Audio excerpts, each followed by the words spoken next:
I forget. Magic is like an equivalent to spell. They I mean, they have like spells, like just spell like things Yes. that aren't monsters. Yes. Okay, they Yes. need to. They have all sorts. They have Okay, multiple kinds of spells. Okay, they need to. They need to then like. I know we're going to get like maybe 3 FF2 cards in total, right? Yeah. Yeah. One that just guy speak beaver. Yeah, they need to make a spell card that just guy speak beaver.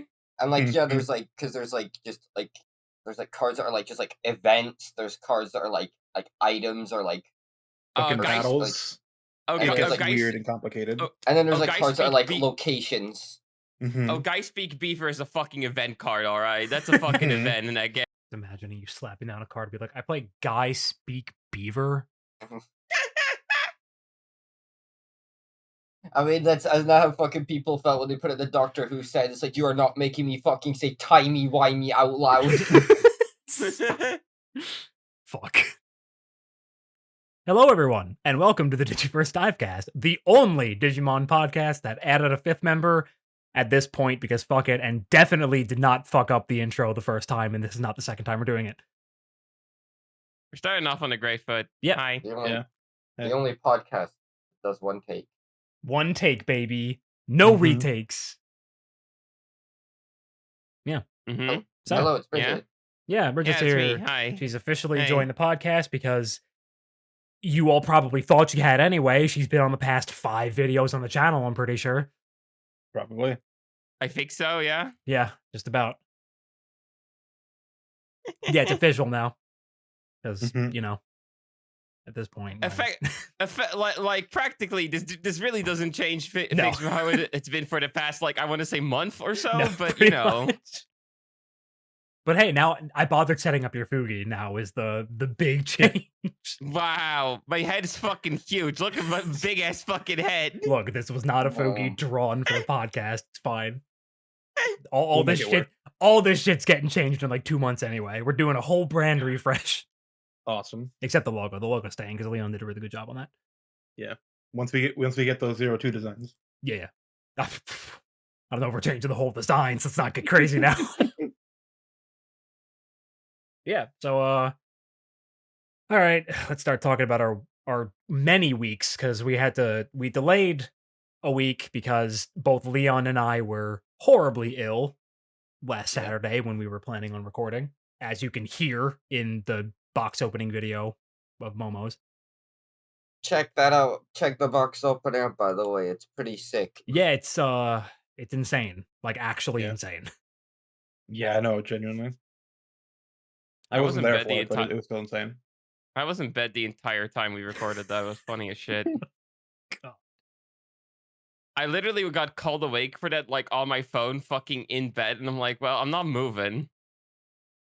This is the best you're getting out of me for this. Fair enough.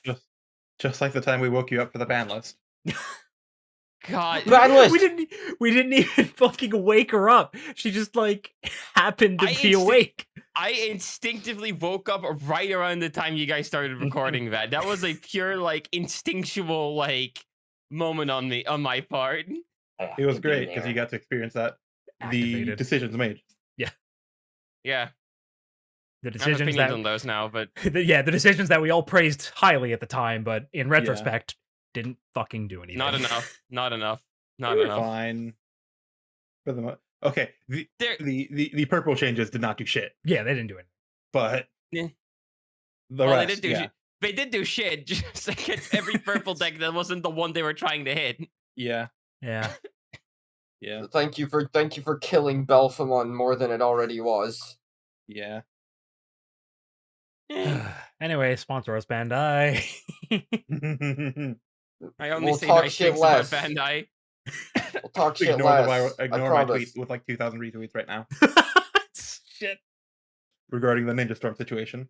I promise I'll stop saying Scamco fraud guy. Scamco broke guy. You can pick one, I'll stop using one of them. I'll stop saying it for like a week if you sponsor me. Yeah. Well, hold on. Us, Bridget. You don't get to. I'll stop talking bad about you for about at least a month if you give me some good Tyrannomon support. All I'm asking for. That's pushing it. That's asking too much, I think. Yeah. They're gonna have to fucking move heaven and earth to make that deck playable. Oh god. So, oh god, what have I been doing in the past? I mean, I was just really sick for the majority of the time. Like, I started the new job, but I think I talked about that last time because I immediately caught COVID after starting. Yep. I had COVID during the last episode recording, by the way, everybody. I put it at the end of the episode, but in case you don't listen to those, I did in fact actually have COVID.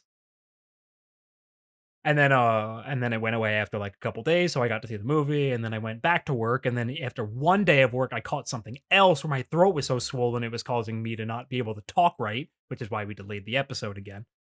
But now I feel fine, so we're all good. Hooray. I got a haircut this morning. Hmm? I got a haircut this morning. It's really nice. Nice. It makes me very happy the way my hair looks right now. Yeah, I genuinely haven't been doing all that much. There was one thing that happened last night, but 3 of us were there, so I thought we can leave that to Bridget because it was her thing. Well, I don't know. I don't really have much to say, to be honest. You know, just been picking away at my job. Just been trying to relax. You know, but I had my big box opening, and then I tried to scrounge up the rest of the stuff I need for the decks I want to play. I was out yesterday, and I was like, oh, they have that new double pack thing. Mm-hmm. I'm like, yeah, sure, we'll buy one of those. Fucking, why not? I open it up. It's a Fenrir Lillymon. Right after I just bought all of them. Yep. You didn't. I feel like you didn't sequence those purchases out properly. Yeah. You bought like individual singles of stuff, and then went and bought sealed product. I feel like this was a risk you were taking on yourself. Well, there are like so many other SRs. How do I get that? It's not like I would have been like, okay, sure. It's not like he intended to buy it when he left the house. It sounds like it was just like a spur of the moment purchase. Yeah. Also, I mean, to be fair, Momo, you have to take into account your mandate of heaven when you're opening packs. Yeah. Like we saw the box opening. We know what it's like. Yeah. I think you have a bigger one than me. I'm pretty sure, and I already have like my mandate of heaven is kind of crazy.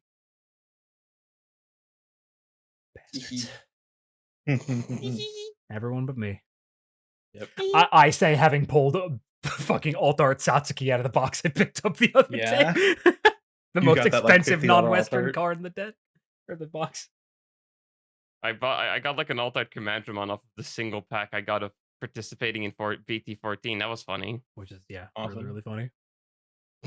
And Some people don't even pull a regular Commander out of an entire box. I know. I was going to say, I got the alt art Angemon, which I traded for 2 alt art Lillymon aces. So, like, honestly, all of our BT14 pulls have been fucking incredible, all things considered.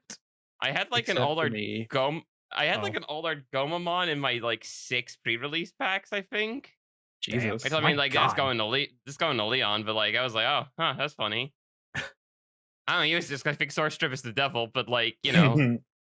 It's funny you say that because I'm building Source Strip fucking Gaomon right now as we speak. I'm like putting the cards in the sleeves as we speak. Hold on, wait.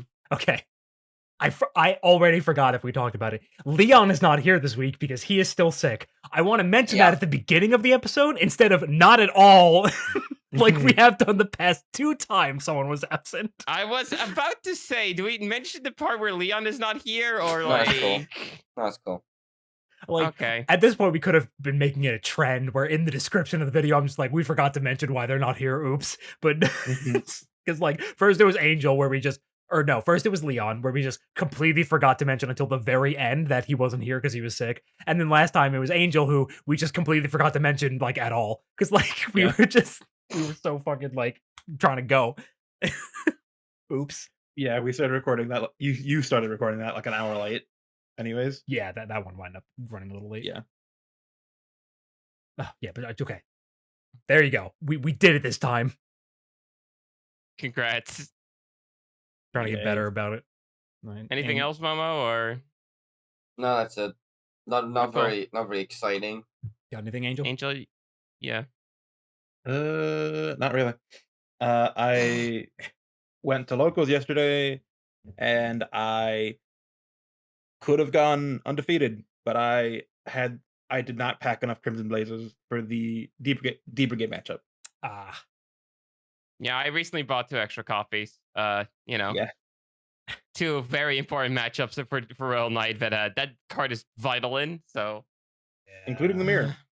it's really good in the mirror. Yeah, Fuck you, Bloomin'. yeah. Hard drops a Crimson Blaze on me. It's like, oh, now you can't play on me. I'm like, shit, I guess that is how that works, huh? Fuck. Mhm. Fun format despite everything. But wow, yeah, you gotta be prepared. yeah. No, yeah, I think Yeah. I think BT14 is a really fun format, despite how Yeah, honestly dominating Lugumon is as a force. I still think the yeah. format's very fun. Again, there's enough counterplay around it that I'm not fucking super down on it. Like you've got like 3 different floodgates that do things against all the main decks. Yeah. No, it has like reasonable counters. It's just, Mhm. man, when a Lugumon turn goes off, it's like, did I? It feels like you're being subjected to a Yu-Gi-Oh turn to be. Yeah. It feels like Where you're I'm it just feels sitting- like you're playing against the green player.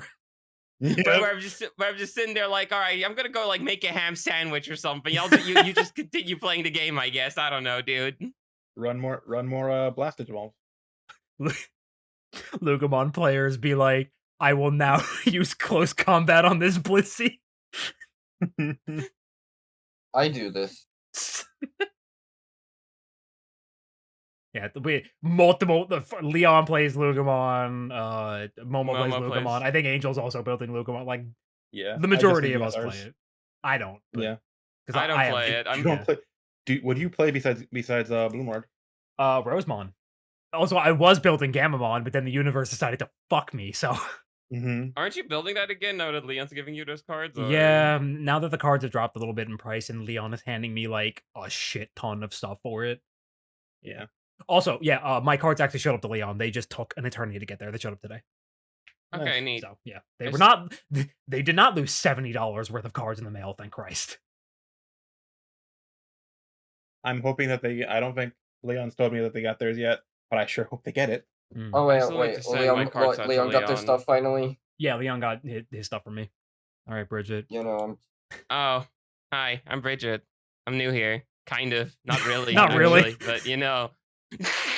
you know how it is. You know how it goes. Oh God, when was the last? Hang on, was the last episode? 3 Yeah, weeks ago. okay, 3 weeks ago. So some stuff happened. I guess we'll start. You know, Digimon related. I won a tournament. Yeah. Store championship. I won like so.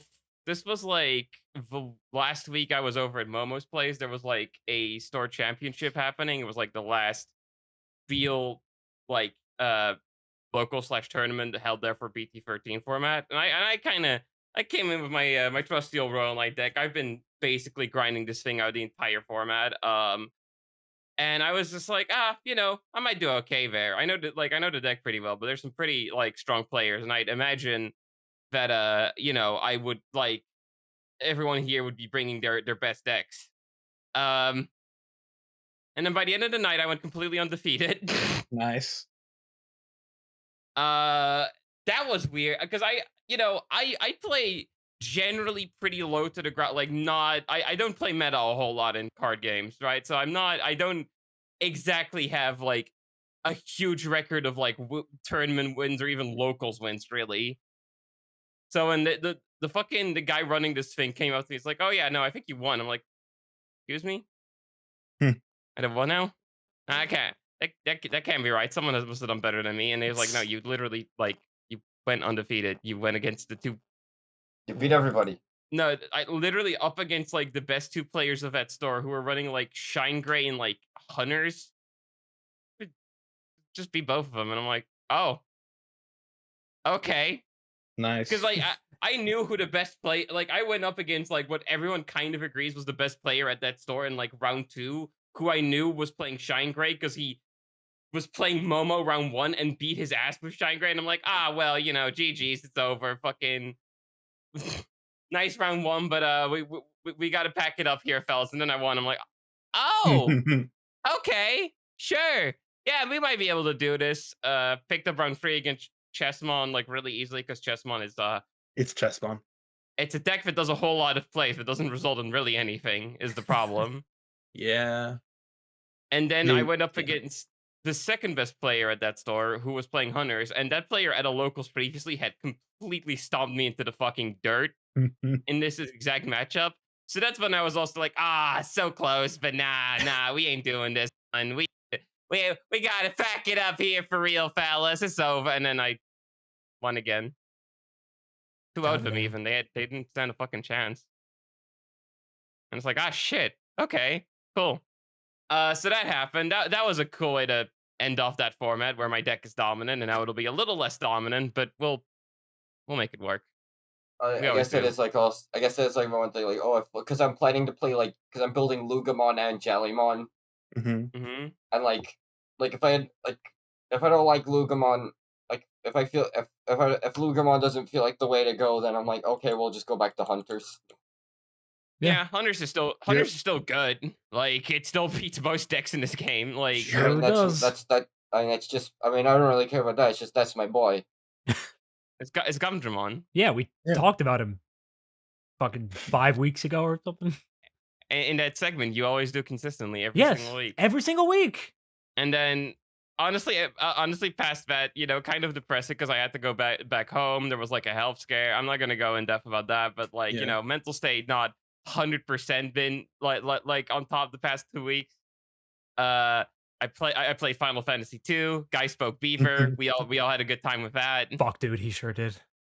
Entire call erupted at that, and then last night we made a really good decision to spend our Friday nights watching 8 hours of Final Fantasy movies.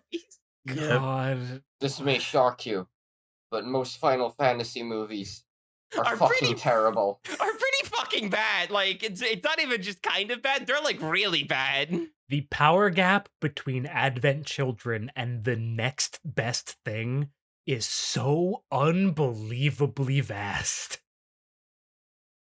And like, if We you want to tell me you still don't think, like, if someone were to tell me, okay, like for like this reason and that reason, I don't think Advent Children is very good. I'm like, yeah, sure, fair enough, whatever. Yeah, I wouldn't And really even disagree. then, I feel like you'd still be like, yeah, the gap between that and like fucking the FF5 OVA or Kingsglaive is huge. It's Yeah. so massive. So it's like we watched like the old FF5 OVA, which was just every generic bit of a 90s OVA you could find like crammed into 2 hours. Like nothing about that fucking thing stood out. It was impressive. The only noteworthy bit is that the main girl of this was she absorbed the crystal or some shit, and then from that point onward, every time it's like, oh, the crystal powers are activating, her ass would start to glow. Sure would. Momo had a really good comment about this when we were watching it. Her ass is just the item finder. I think the best part about that was like we were all dying at that comment, and then immediately her ass erupted in light and fired a laser, and like I had to beg you to go back because we were all laughing so hard that most of us missed it happening. Damn, they weren't lying. That ass can fart. Fucking fuck that stupid OVA. It was the second best thing we watched last night. It Fuck was the that second stupid best thing. Dude, the spirits with him was so fucking bad. Also, That was fuck you, Life is Strange, girl. No, that movie's terrible. That movie sucked so bad. I can't even tell you anything that fucking happened in it. I think they were Genuinely hunting down just, like- spirits or something. I don't fucking know, dude. Genuinely, just you just fucking Google sci-fi, and this is just it's like that's what you get. Literally nothing. Like there was even less Final Fantasy about spirits within than there was the fucking OVA. Like Mhm. genuinely, I think there was some like chocobos. There were a couple of characters from FF5. At least it had that. I had the Hiryu, which was a thing from FF5 as well. Like, But like the first, I think a character had a chocobo keychain, and I think that's it. There was the only Final Fantasy thing about it was that there was a professor character named Sid, except they spelled Sid with an S instead of a C, so they fucked that up too. And the movie just has like nothing substantive behind it to make up for any of this. It's just generic sci-fi shit. I think Steve Buscemi was in it. There was that. Yeah, Steve Buscemi was some Hold guy on. named Neil, and he dies, and everyone kept asking, "Where's Steve Buscemi?" And we had to keep repeating, "He died like He's- 20 minutes ago."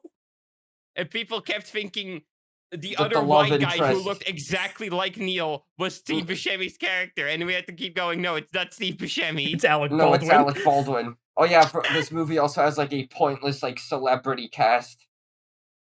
It had Alec Baldwin. I think like the I guess villain was James Woods. Yeah. I think Bing The Rames villain in was that someone. movie. The Oh, villain in no. that movie is so funny because his entire plan with the fucking Zeus cannon just doesn't interact with the main character's plotline like at all. It is just a B plot that influences nothing about the A plot, and it just it completely resolves itself with nothing. And I don't even think the main characters know it's going on. What a fucking garbage movie. What a terrible fucking movie.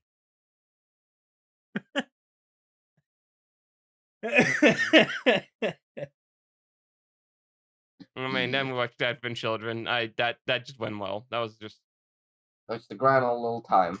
yeah.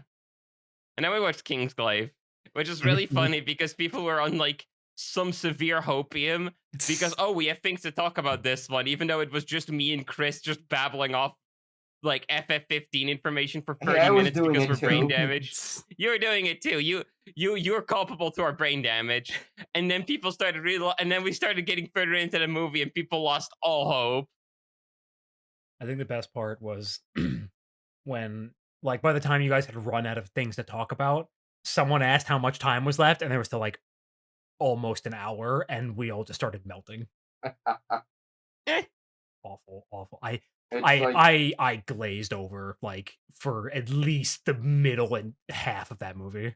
What you need to understand about Kingsglaive is that most of it is that it's either about characters that aren't in the game that and don't matter, plot points that just are almost contradictory to the main game, or it decides to just throw in like, I guess what is supposed to be like little Easter eggs that are references to like the old Versus 13 stuff, but you just kind of get annoyed seeing it because you're like, oh man, I wish we had Versus 13. Or just like, wow, yeah, these were like really pivotal things from Versus 13. I wish they were in like the game and not this movie starring Sean Bean. Oh yeah, also yeah, Sean. A bunch of the cast that are actually in the game are they just have different voices for no reason. It's very Spirits Within-esque where they're like, no, we want to be big Hollywood movie. We need big Hollywood actors.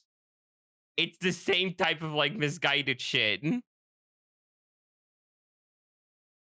Truly miserable. Anyway, I guess that was my 3 weeks.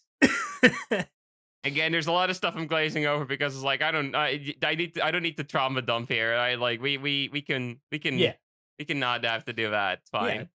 We get to talk about fun things now. Yay. Because we're going to start talking about the actual show. Let's go. It's been Awesome. 37 minutes.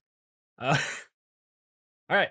So we are going into episode 35, Odaiba's Fairy, Lillymon Blossoms.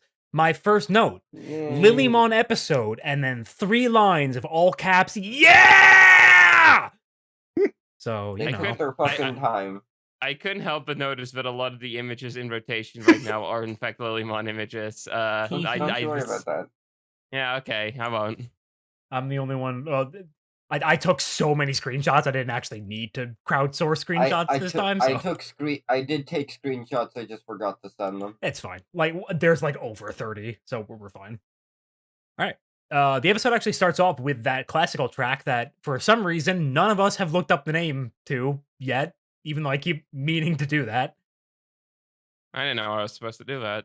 No, like I said, yeah, you had to do that. Yeah. Sorry, there was homework. Yeah, sorry. It was my job. I forgot. Sorry, gang. The responsibility fell directly on you. Yeah, definitely. And you dropped the ball. Mm-hmm. As always. Vamdemon is sitting there talking about he's doing his little.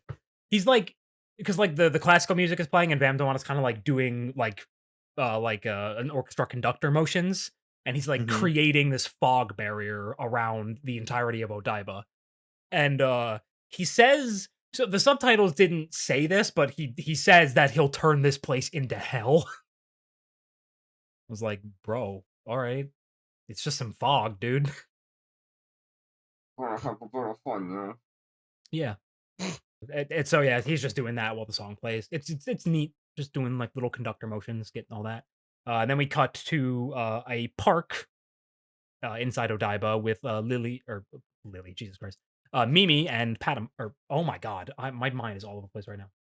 Mimi and Lily Palmon. and Patamon. Yeah, Lily and Patamon.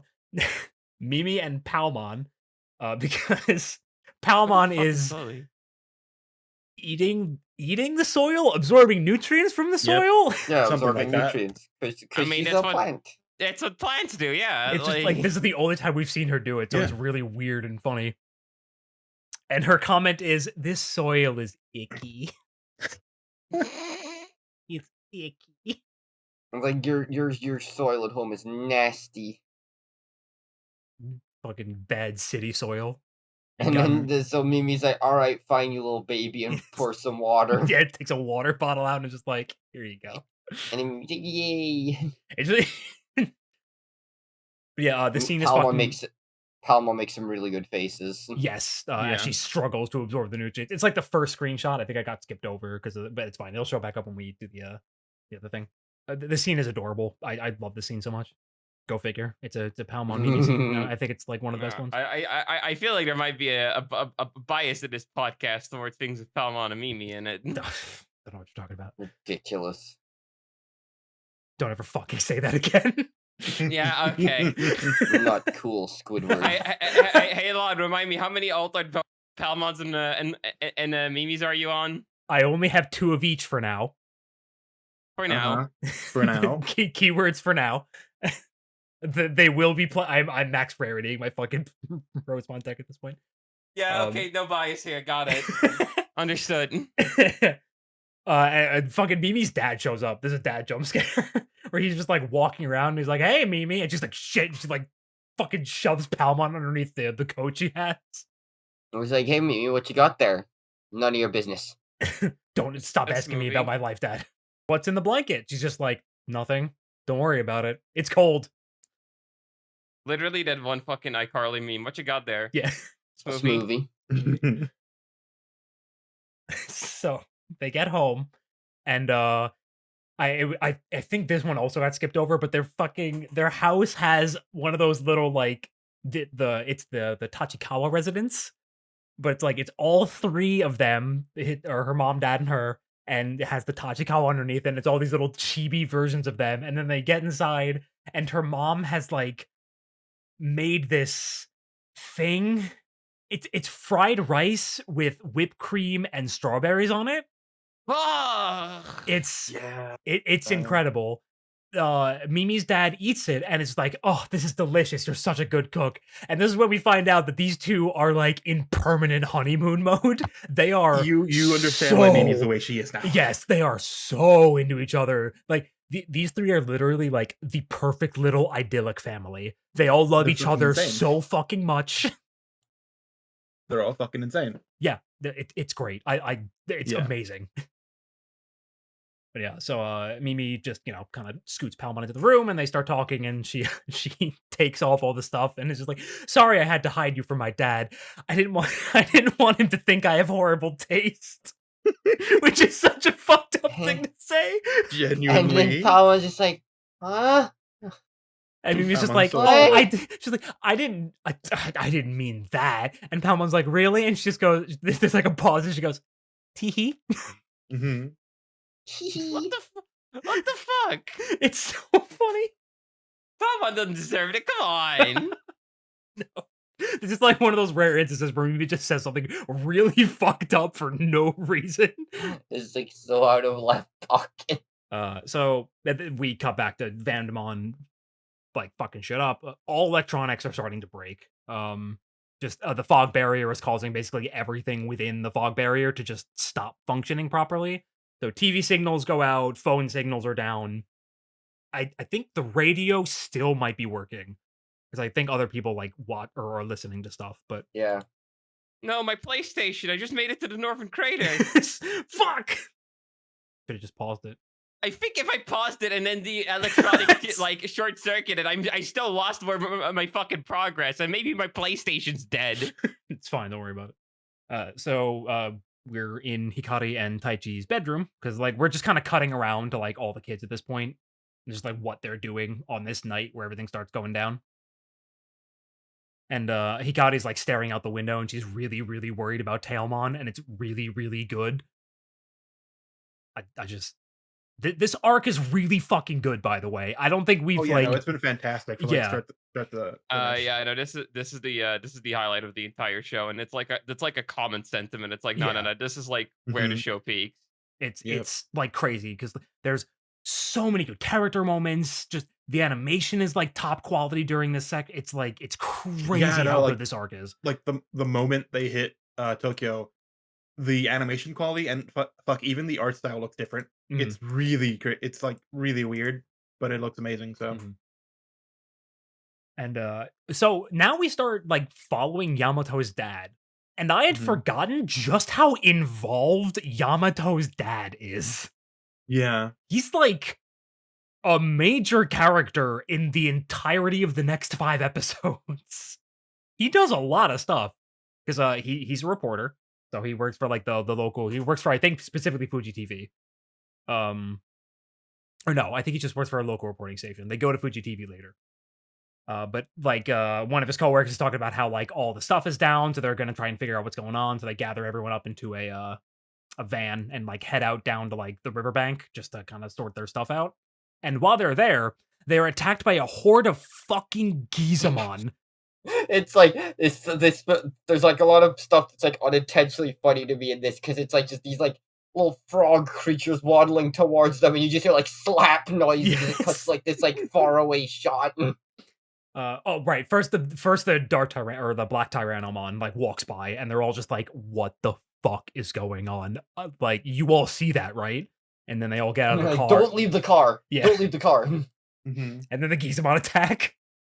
So like it's like silhouetted, but you see Yamato's dad like beating Gizamon. Yeah, he's fucking they're going for it. They're taking swings. It's so fucking cool.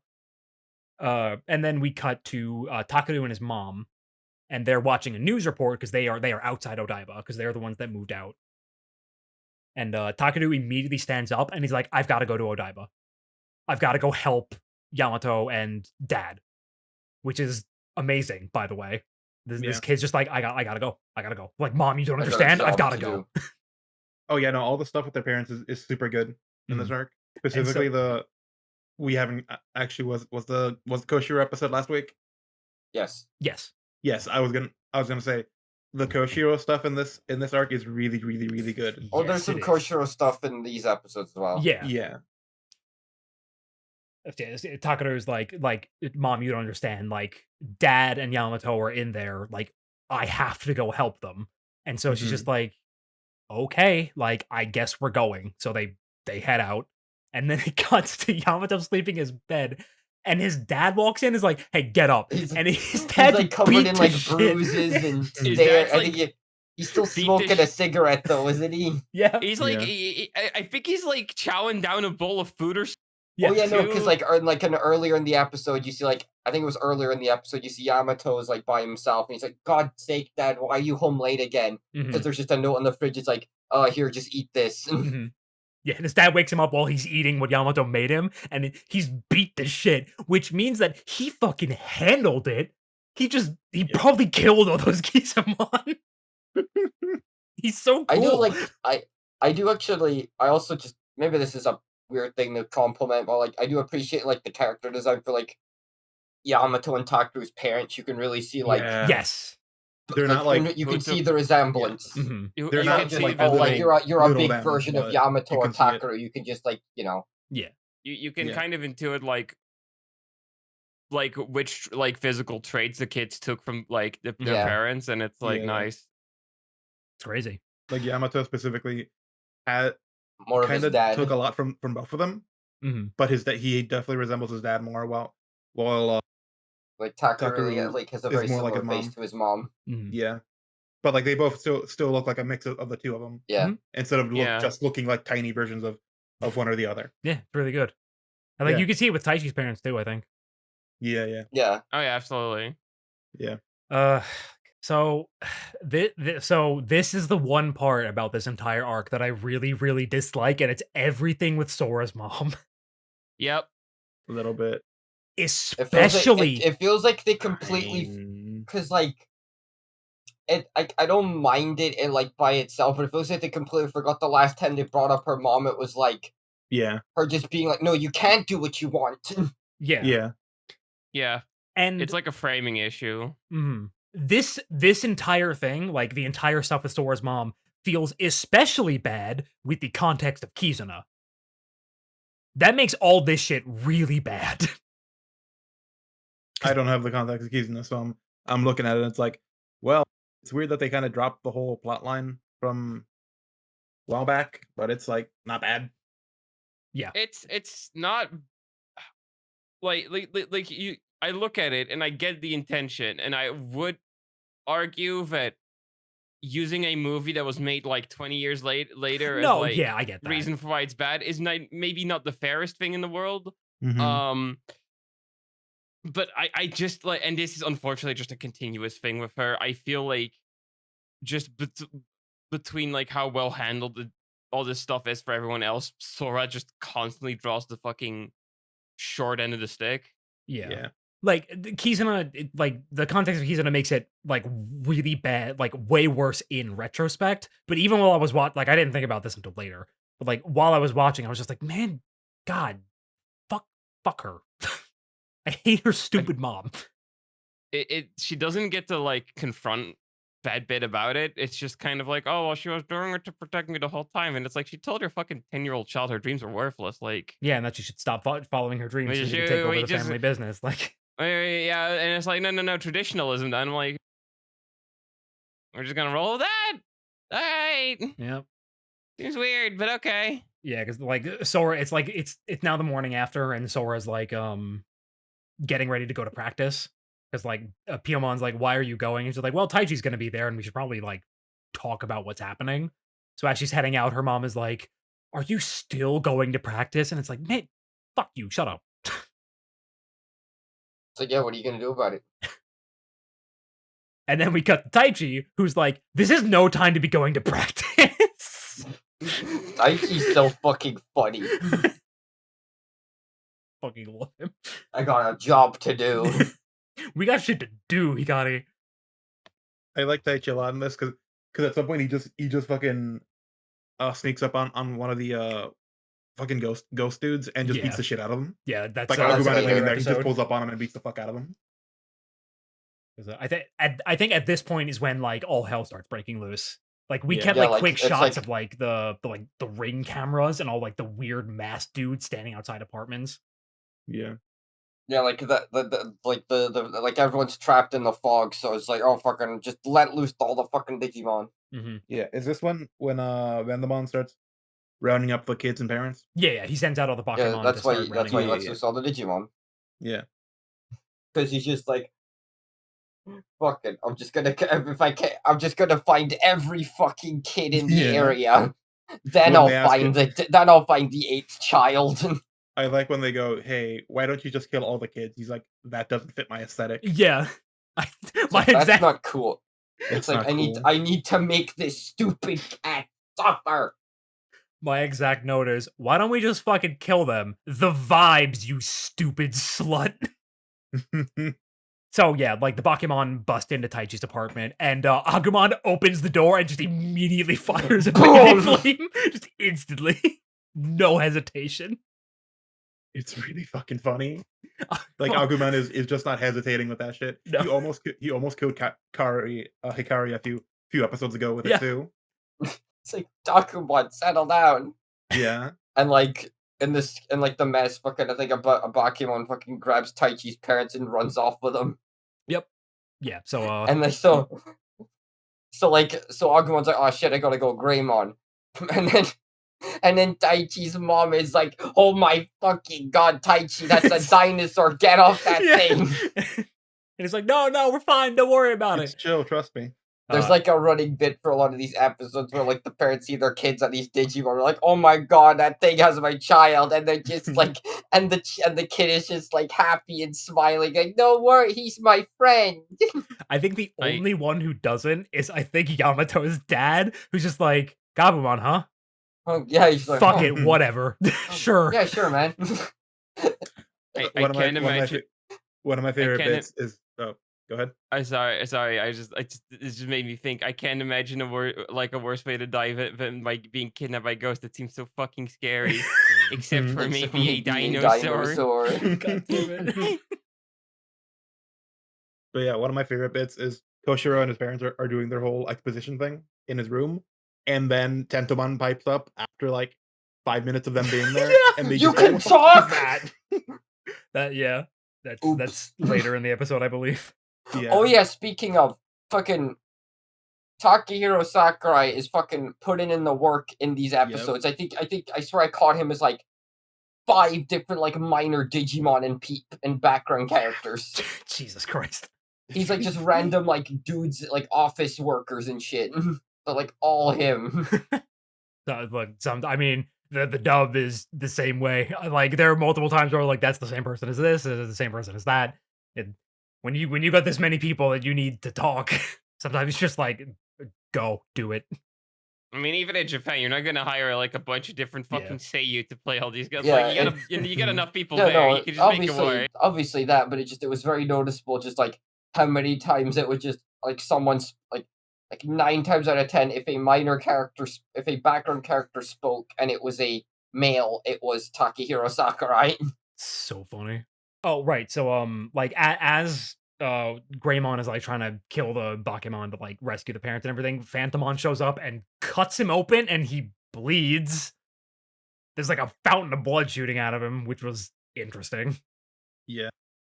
And then Taichi's mom starts screaming at the top of her lungs, and it's goddamn, she goes in on it. It sounds really good. At this point, we cut to where they have started gathering all the children and parents. I believe. Oh no, sorry. Piyomon protects Sora's mother, and Sora's mother's like, "Oh my god, you can fucking talk." That's a talking fucking bird. Yeah. At some point, Sora's mom is like, "Did she say she hated me?" And my note is, she should have said she hated you. You fucking suck. But unfortunately, what she actually said was, no, she said she loved you like a ton or whatever. Mm-hmm. And it's like, okay, cool. This really rings hollow. I'm sorry. Then those cunts from Grand Blue show up. The fucking mascot characters are just like in costume in the background. Oh, vital part of the plot, by the way. Yeah. I don't know their names, but it's the red and green motherfucker from Grand Blue. Oh, yeah. Gotcha Fin and Muku. Yes, them. They're in this episode for some fucking reason. Die, you idealist piece of shit. Like all the parents are organizing a plan to basically get everyone out of there. It's like they're essentially like, okay, all the men are gonna beat the shit out of the Bakemon, all the women are gonna get the women and children get out of here. At which point, Mimi's mother is like, no, I cannot have my husband doing something so dangerous. And she starts crying, and everyone's like, fucking fine, he can lead your group. And then she's like, oh, yay! It's so like, fucking just funny. Immediately changing up on it. God, I fucking love them so much. They're so funny. They're so fucking funny. The Sutra shit comes back, which I was not expecting them to bring back. Wait a minute, it's Bakemons. Hold on a minute. Yeah, no, because some guy like one of like the camera crew or something. Yeah. Some dude is like just, I guess, like reciting sutras to calm himself down, and then I think Sora's like, wait a minute. He has like a tape of them playing. Yeah. Which is actually like that, like she was there. She was there when Joe did that shit. She did it with him. Yeah. She thought it was stupid then too. Fucking Joe doing that sutra shit in like what, episode 9. Yeah. It's surprised still that will help us later. Which was like, I was like, oh my god, I can't believe they brought this shit back. Right. So at this point, I believe so everyone like starts splitting up. So like they enact the plan. You see all the dads taking like brooms and pipes and shit and just beating the shit out of a bunch of Pokemon, which is amazing. And Mimi's dad is leading all the women and children out out the back of oh god, what is the name of this building? The big spot? Big spot. I think it's called Isn't it Big Egg? No. Oh my Shout out god. to Cheez. Shoutouts to Cheez. God, it has like an actual name because it's a real building. Like you see it all the time in images. I think it's where they usually hold Comic Cat stuff. Oh, yeah. I want to say it's the big spot. It's like Tokyo Big Spot or something. But yeah, that's where they're holding everyone. It's the building that's like the 4 upside down pyramids supported on pillars. Big Sight. Big Sight. Thank you, Tokyo Big Sight. Thank you. Yes, that's where they're holding everybody. So they take him out the back. There's the big saw art installation that's just an actual like table saw that's just shoved in the ground. And the Black Tyrannomon shows up, so Palmon digivolves to Togemon and starts trying to fight him. And then Mimi's dad is like, "No, I can't let my wife get hurt." So he takes a Fucking golf pulls up cart to the golf cart. and slams into Tyrannomon's leg, at which point he Immediately gets batted gets aside. And that's is it. also Mimi shit out of it. snaps. This is also how you can beat Tyrannomon in the TCG. Just the Tyrannomon player with a golf cart. That's the secret way to beat Lugimon they don't tell you about. Yeah. Well, Run a just golf cart into the venue. Just assault the other player. Yeah, that'll Yeah, it works. So, Mimi and Mimi's mom run up to like her dad, and he's like on the ground, and she's like, "You're always like this. Why did you do this?" And then so Togemon starts getting like pretty fucked up. Like she's lit on fire and stuff. And so Mimi starts like wondering like why are they doing this? Why are they being so cruel about this whole thing? She mentions how she'll never fucking forgive them. And at this point, we finally get the goddamn Lillymon evolution. Yep. Which, for some reason, is the best looking non-metal or non-main character evolution sequence for the perfect level. It's way more involved than the other ones for some reason. Don't know why. animator bias. I guess so, yeah. She even gets 3D effects. They're like, oh, I get to animate made pretty girl. I'm gonna put some extra, put a little extra fucking into this. It's great. When you tell the Japanese animator, cute girl at the function. Yeah, basically though is the thing. Pretty much. So now we finally have Lillymon, and she's like, the way she says "Hi, Mimi" is so great. I just love the read on the line. It's so good. And he's like, "Hey, Mimi, am I pretty now?" And he's like, "Yeah, you're beautiful. Thank you." Thank you. And then so she proceeds to flower cannon the shit out of Black Tyrannomon, and then does the floral necklace, which expunges Black Tyrannomon of the virus that was causing him to go insane, because this is back And when now he's my friend. yeah, this was back when they were just like, no, virus is bad. So he becomes unvirused, and now he's a good guy. And then Myotismon shows up and is like, nope, not having that, and just fucking kills him. Yep. It was in fact the pre-Tamers world we were living in. That's Mimi- the end of the episode, really. Yeah. Lillymon, just there's a couple other things. Like Lillymon takes on a lot of like Mimi's traits when she evolves to that form. Like she gets like a little bit of the sassiness to her, and I just really appreciate that. As well as, taking on the pink and green color scheme. What if she was a cactus? What if? What if though? So let's talk about a fun fact that I realized while watching this episode. Mm-hmm. I watched Digimon when I was very young. Mhm. I would have been like 6 or so, I think, when I actually watched it, because it aired when I was like 5, but I think it wasn't until after it had fully aired that I actually watched it. Watching this episode was just like, oh, I think Lillymon might have been my trans awakening when I was like way younger. Because I was like, I just remember thinking, oh man, I love the pink, and like I love the way Lillymon looks. This is really, really cool. I really, really like this. What if I could turn from cactus to pretty girl? And like I was sitting there watching this episode, and I was like, oh my fucking god. So, you Like, know. Wojacking at the fucking Digimon episode. But that was certainly, that came as a shock while I was just taking my notes. I was like, holy fuck, dude. I can't believe it. I guess she's my favorite Digimon for a reason. Mm-hmm. And if like anyone watching, if you know anything about me, plant aesthetics are like my thing. They're like the top two. It's like it's plant aesthetics and gestures. Those are the two aesthetics that if you provide them to me, it's immediately a 10 out of 10 design. And that started with Lillymon. Like, well, the Palmon line in general, really. But yeah, it was Lillymon that really sold it for obvious Lillymon? reasons.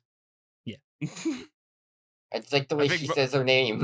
I think it's Momo great. just likes the sounds Lillymon makes. They're She they're does, great. I Which is do. like, hi, Mimi. It's so good.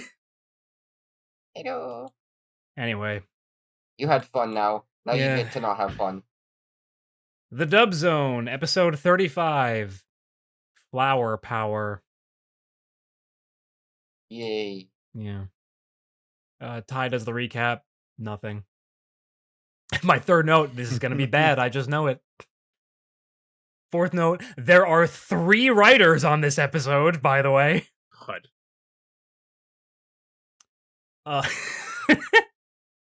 Palmon says the soil tastes like gasoline and old candy wrappers.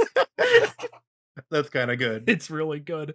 And then this isn't a Dub Hates Mimi. It's kind of, but like this feels more like she's actually making a joke where she's like, "Here, take this water. It tastes like a fresh spring from the Alps." At least that's what the bottle says. Yeah, no, that's just I'll Yeah. give him that one. That's just Yeah. a good joke. Yeah. And then Palmon says Yodelehu after hearing that it's from the Alps.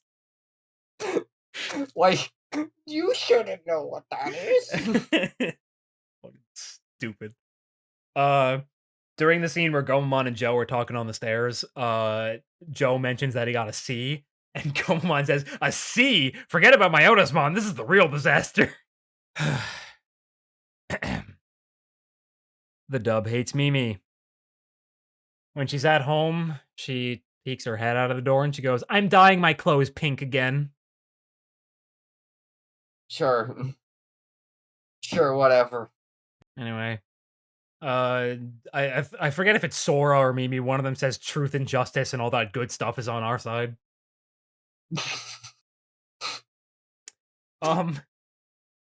The Dub hates Mimi's mom. Oh, I didn't even think about that one. So remember how she's like, she gives this entire speech about how she can't bear to let her husband like go out in a dangerous thing, and you just can't do it. They have to stay together. They replaced that entire thing. So instead, she tells him to shut up at a point, and then she goes and she starts crying about wanting to go home and do menial household chores. Oh man, I bet. Oh yeah, no, I bet a fucking American dude fucking saw this whole back and forth between them. I was like, oh, that dude's fucking whipped. Yeah, like this isn't right. They're married. They should hate each other. So, yeah, menial household chores is what she's actually missing instead of being worried about her husband's safety. Because they bring back the Bakemon lose your power shit. They brought it back. I Yay. couldn't believe it. I was like, no shot. They remember this, right? But sure enough, they remembered. So they brought it back. Impressive. So the sequence that leads up to Lillymon's evolution, rather than it being her talking about how she could never forgive Myotismon for what he's doing and like how she's confused as to how they could be so cruel, instead it's her like dooming about it. She's like, "This is the end. It's over. Myotismon will rule the world." Like she's saying shit like that. And then she says something about like I have to protect my family, and then Togemon digivolves. Bizarre change that is worse overall for sure. It also just doesn't. It also just makes it not make sense. Yep. Yeah. They call Lillymon the fully digivolved form, which at the time I mean- suppose was correct. The strongest evil Digimon. Yeah. Oh, I mean, okay, I will be fair. Like, they don't even bring up. It wasn't. It's not until a couple episodes later that they even bring up that there's a level beyond perfect. True. But there's some other things that get referred to as fully digivolved form later. Yeah. The dub hates Lillymon. Oh no. She says, "You're a very special girl, even if your outfit sometimes clashes." And I was like, come on. Like, Be nice. I like Be nice. fucking what the hell, man? Never God, be nice. I hate these writers. I hate them. I think they should all be tried at the Hague. Dang. Anyway, we get another kind of funny joke. Joe tells Gomamon to stop saying it could be worse, and then like the next thing he says is, "Well, it could be worse." Joe says, "Well, it could be worse," like immediately afterward. After Piomon digivolves, Phantomon says, "Oh, it's just a bird. A large bird. A large angry bird." Because, yeah. We got jokes. We got jokes. We got jokes. I didn't say this before, but man, I'm like enamored with the idea of like you could just commute on a boat. Yeah. Yeah. They had to rent they had to like rent a boat or something. No, there was like a ferry service, I guess, between like islands. Oh, yeah. If you have a Yeah. car, yeah. Yeah, you could just We have something like that over here. Nice. God, I wish that were me. And then finally, so remember how randomly in the last 2 episodes of the previous set they introduced a next time on like narrator guy? I actually don't Mhm. remember if you've mentioned that yet. I did, because he was only in the last 2 episodes of the previous set. No, he's here to stay. He's in every single episode now. This time he says, "Will Lillymon withstand the Crimson Lightning, or will Mimi lose her best friend?" As if there's was like thinking- any actual concern over Lillymon fucking dying. Come on. Yeah, so I'm not gonna lie. The dub writers seem to have gotten a little better about not changing entire fucking scenes. I have to assume at a certain point someone's like, "Dude, we keep fucking having you rewrite shit. Can you like look ahead a couple episodes so we're not having to constantly correct ourselves?" Because like in this set, like I really don't have like I had a ton of notes for this episode because I was paying more attention. I don't really have that many dub notes. And most of them are just like, this was a funny line that was in English for some reason, or this was a pointless change. Why'd they do this? I think that might have been the only dub hates Mimi in this entire set. Or I think there's like 1 or 2 more, maybe. Historic. I know, it's crazy. Genuinely, yeah. But we can move right along into episode 36, Break Through the Barrier, Zudomon Spark. Yay! Yay. Hooray. Love that guy. So I forget if this happened in the last. I forget if there's anything at the start that I'm missing out, but like, I think it's very quickly like Joe just bumps into Takaru and his mom at the That's the way ferry later. service. The Oh. Lillymon Vandemon fight happens first. Oh yeah. Yeah, this episode opens on that. So yeah, Lillymon is fighting Vandemon, and he's kind of no-selling the whole thing. Yeah. And then he hits her with, I believe it's called Dead Scream. Is Yeah, the Dead attack. Scream. Dead Scream, which causes her to become Gray. like grayscale, and she lets out one of the most blood-curdling screams I've ever heard in this fucking show. As she is basically turned into a statue. And then he hits her with the bats, and she kind of like falls down. So yeah, Lillymon's been taken out of the picture. It's fucked up. This episode does a really good job of. Yeah, they've done a really good job of hyping Vandemon back up, because I think they realized like early on, like, oh, they kind of just beat him the first time they fought him. Yeah, they did So kind of like no, he's been like because I think that's why they've been doing the whole thing. Because I think that's why they did the whole thing of like, oh, he's laying low while he fucking just feeds on like people and stuff. Because I assume it's just always powering himself up. Yeah. he just rinses Lillymon like no contest whatsoever. They Heck, like earlier, he didn't have much trouble with like Metal Greymon either. Yeah. So we cut to so Taichi and Yamato meet up. And so Taichi tells Yamato that Hikari is the 8th Digidestined. And Yamato's like, "Oh shit, well, yeah, I guess that makes sense." It's like, yeah, no, that lines up, right? Like, if Takuro's, yeah, fair enough. Yep. That would be sometimes. Taichi gets a little bit of a savior complex and talks about how he's going to save everyone by himself. Yeah. Is that the bit with Hikari where she's like she starts getting like, oh my, all Yes. this is happening because they're after me, and Taichi's just like, I like the reason. Nah, you don't worry about that. You just let your big brother sort this out. Yep. He's like, don't you worry about a thing. I'm going to go kill all the bad guys. And it's like, it's cute. I Yeah. think it was a really cute bit. Yeah. No, I really like Taichi and Hikari. I love like their interactions with each other. It's really good. Koshiro's here now, by the way. This is the first time we've got to him in like I didn't even think it was in the previous episode. Or because I forget, is this the episode where he's got his special barrier? Yes, this is the scene where he sets it up. Yeah, because he's like, he gets another email from Genai, and he's like, Koshiro, I can help you out. Install this. What do you call it? Digital shield barrier or something like that. Digital barrier, yeah. Yeah. So and he starts setting this up, and his parents fucking come storming in, and like, Koshiro, we gotta go. There are fucking ghosts outside. Yeah. Ghouls and goblins. And he's just like, no, give me a second, I got this. And his mom like starts sobbing. She's like, no, like we have to go. And then his dad's like, look, I thought we said we should trust our son more. Mm-hmm. And so she relents, and Koshiro manages to activate the digital barrier, which makes it so that the Bakemon cannot see them. So they are safe. Yeah, there's just a golf club floating in the air, and there's just like, oh, like the Bakemon's like rubbing his eyes and everything. Does the little like blinks twice. I guess there's no one home, and then they just leave. And then this is when his parent Tantamon's like, "That was close," and his parents are like, "What the fuck?" The dog is talking. Passes out. Yeah, I think this is when we get. Is this Is this the bit where Sora shows up?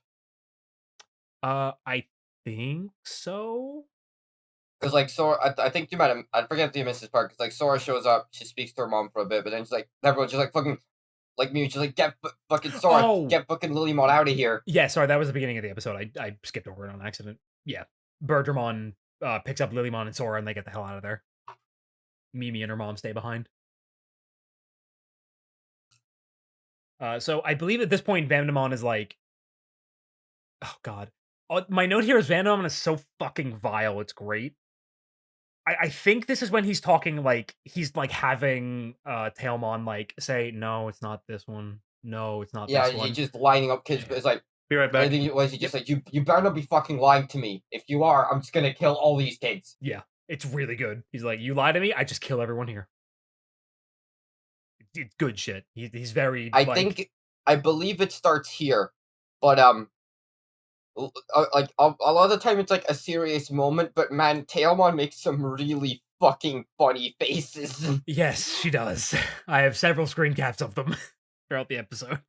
Some real sad cat hours. Mm-hmm. Okay, now is when Joe and Takano meet up because I just have I like them as a duo. They're cute. Oh yeah, because I'm like. Yeah. Like there's like a bunch of announcements of like, oh, delays and like you know, weird stuff's going on. So like all the people start like fucking panicking and moving about, and like Tucker gets separated from his mom. Yeah, and he like but thankfully he bumps into Joe. Yeah, and Joe's like, don't you worry, I'll look after him. Mm-hmm. And they're just like, well, how are we gonna get across? And Joe's like, we got this, and he holds out his bag, and then Komamon pops out. Boing. I can't believe Leon's missing this. I know! He's missing so much good Gomamon content. Fucked up. Right? Yeah, the fucking, like, the Gomamon episode he misses. Fucked up. It's his fault for being sick for 3 fucking weeks. Yeah, what the fuck? Just get better, idiot. I'm saying. Stop being sick, stupid. So Ikakumon is like carrying Joe, Takano, and Patamon, and they're like leaving, and Takano's mom sees them. Finally, like, what the fuck is my child doing there? And Takano like just looks back and is like, "Hi, They're my This friends. is like don't the worry. happiest Takaru has ever sounded for some reason. Somebody, don't worry. He's they're like, my "Hey, friends. Mom, it's my friend Digimon friends. We'll be And then back." and then Joe's like, "Don't worry, man. We'll take good care of your It's son. like, I promise." hello, I'm sixth Joe grader. from I got the this. I got this I'm under Joe from the control. what, 3rd grade? Yeah. Yeah. I'm Joe from 3rd grade. 6th grade. I'll He's look 6th after grade. her, ma'am. Yeah. Hmm. God, And she's it's so funny. Yay! She's And clearly not okay with it. She's clearly in hysterical, but like they're just like, "Don't worry, yay!" It's so fucking funny. At this point, they start talking about Fuji TV because this is like where the barrier was like centralized or something, and they just show a real ass photo of the building where Fuji TV is located. I forget if we see this already. This might have been this might be later on, but among the many hostages, they have those 2 motherfuckers. Those 2 Fucking motherfuckers. gachapin. Yeah, no, we talked about it earlier. Yeah, we talked. They I had to gachapin step and away to get some food for a second. yeah, no, Sorry.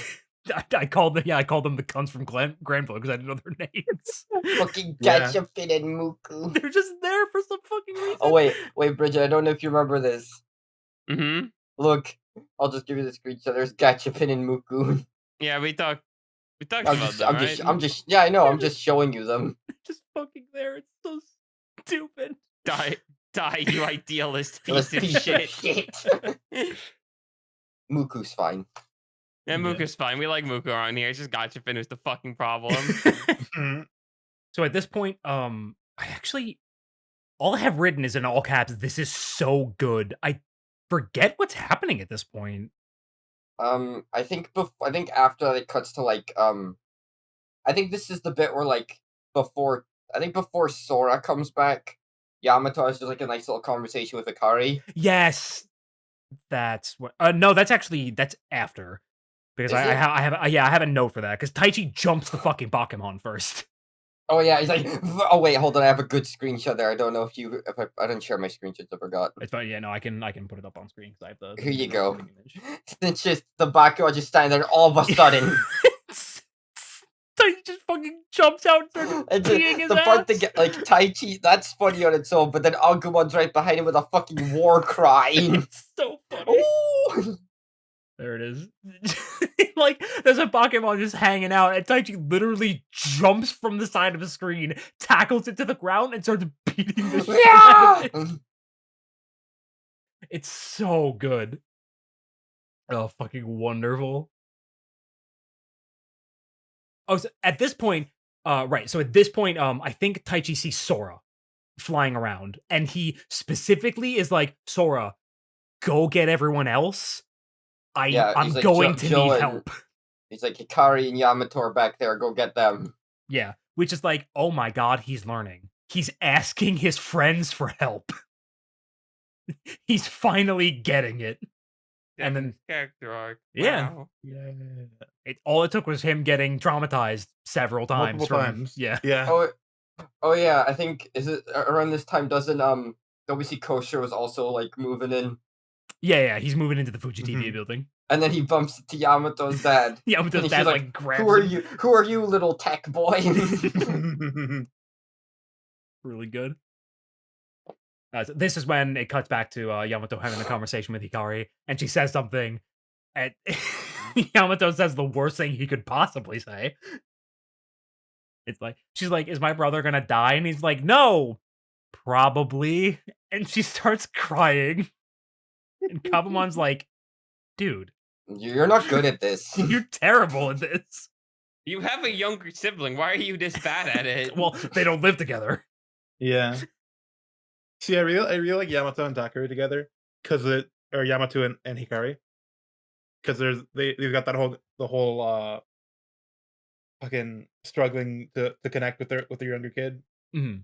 It's cool seeing him have that whole dynamic with Taichi's little sibling Yeah. Because he immediately after he was being a fucking dick to Taichi because he thought Takaru liked him better. I think he's long over that. Yeah. It's Just just like nice I little think he's interactions. just also just that's a younger sibling. I like fucking Taichi. I promised Taichi I'd look after his fucking sister. I'm not. Mhm. Brother instincts fully activated. Mhm.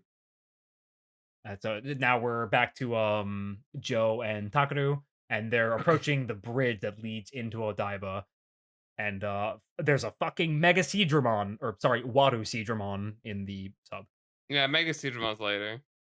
Well, Oh, no, no, that's wait, Metal. Metal Metal, Seadram- yeah. Yeah, Metal for some reason, Mhm. Metal, Mega, and Waru are two different Digimon. I think in English it's Mega Seadramon. In Japanese, an it's ultimate. Waru Seadramon. No, I think Mega and Waru are two different Digimon. Oh, now I have to look this up. I'm pretty sure they are. Wait, why is the... Well... fuck this stupid water snake, dude. Fuck off. Oh my god, they are two separate Digimon. Yes, they're What two the Yes, they're two separate Digimon. What the fuck? Oh god, this You didn't know? no fuck the Seadramon line, dude. Damn. Too many of these fucking things. What if it I- was purple? I dare you. I legitimately dare you to find me a person who's like, my favorite Digimon line is the Seadramon line. I love Water Snake and Water Snake and Water Snake and Water Snake. Okay, Water Metal Snake Seadramon. Metal. Metal Seadramon's really cool though. Hold on, I let me look them up. Fine. my favorite of them is Giga Seed. I think Giga Seadramon's really cool. But Giga Seadramon's Seadramon's never like- fucking bitten anything. It's not a favorite of. It's not like my favorite Digimon, but I'm like, I don't know. Water snakes are cool. Metal Seadramon's really cool, yeah. I don't know. He always stood out to me as like the lamest of the Dark Masters, personally. Oh, out of the Dark Masters, yeah, of 100%. Yeah. I've Of never been all course, that fond of. I've never been all that fond of Piedmon, to be honest. Really? I like him. You can't say But this it in was- front of Lot. Oh, yeah, true. I was I mean, like, it used, I don't bro. know. I mean, I like Jester aesthetics and that. I don't know. Just specifically Piedmon doesn't do much for me. I yeah, like the him- I Piedmon's like him not in really. V-Gamer. Yeah, I always thought he Piedmon- was. Because he always felt like visually very similar to Vamdemon, and I think Vamdemon looks cooler. Yeah. I guess. I get that, I yeah. just like I mean, we're not there yet, but like when you get to the episodes with him in it, he's like such a fucking legitimately like credible threat that like that's all him for me, and also he's a really cool appearance in V-Tamer. Yeah, I was gonna say he's True. really cool in V-Tamer. For the like 4 chapters he's in. Yeah, but they're really cool for chapters. Just They really are. They are. He fucking puts it's Arrow Vidramon at that point, right? Yeah. Fucking puts Arrow Vidramon into a JoJo battle. Sick as hell. Awesome. It's Anyway, great. Yeah. Anyway, Joe. so they're fighting. He Which, immediately. okay, so which water snake is he fighting? I'm It's still not- Mega Seadramon. Yeah, okay, you okay. could. Because it's not red. Waru is red. Okay. Glad we got that sorted. Yes. So yeah, they're fighting Mega Seadramon, and it knocks Takaru and Joe into the water, and Takaru basically instantly starts drowning because he's like fucking 8. Well, I even can't swim. Yeah. Joe saves him, and then is immediately just like, all right, and then remembers he also can't swim and begins drowning. Fuck, and he's like, God damn it, I fucking made a promise. I gotta look after this kid. Mhm. At which point his crest activates, and we get the Zudomon evolution. Yay! Big boy. big Big large boy. man. I was always Mhm. really fond of Zudomon and his Yeah, big hammer. He's I like Zudomon. he's probably my favorite of the line aside from just Gomamon himself, I guess. Mm-hmm. Like I do not this- care for Zudomon. Okay. fucking freak. Anyway. Why has he got a turtle shell? Why has he got a turtle shell?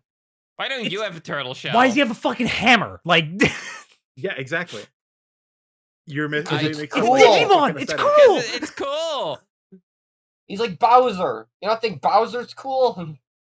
Yeah, because he's a big fucking turtle. And So so why is is Zudomon Zudomon! not cool? Because he's a furry, ain't it? He's Hold a on, I have the card right he's here. a seal. No, don't post my alternate art for Zudomon. Hold on. He's my, a my custom alt art.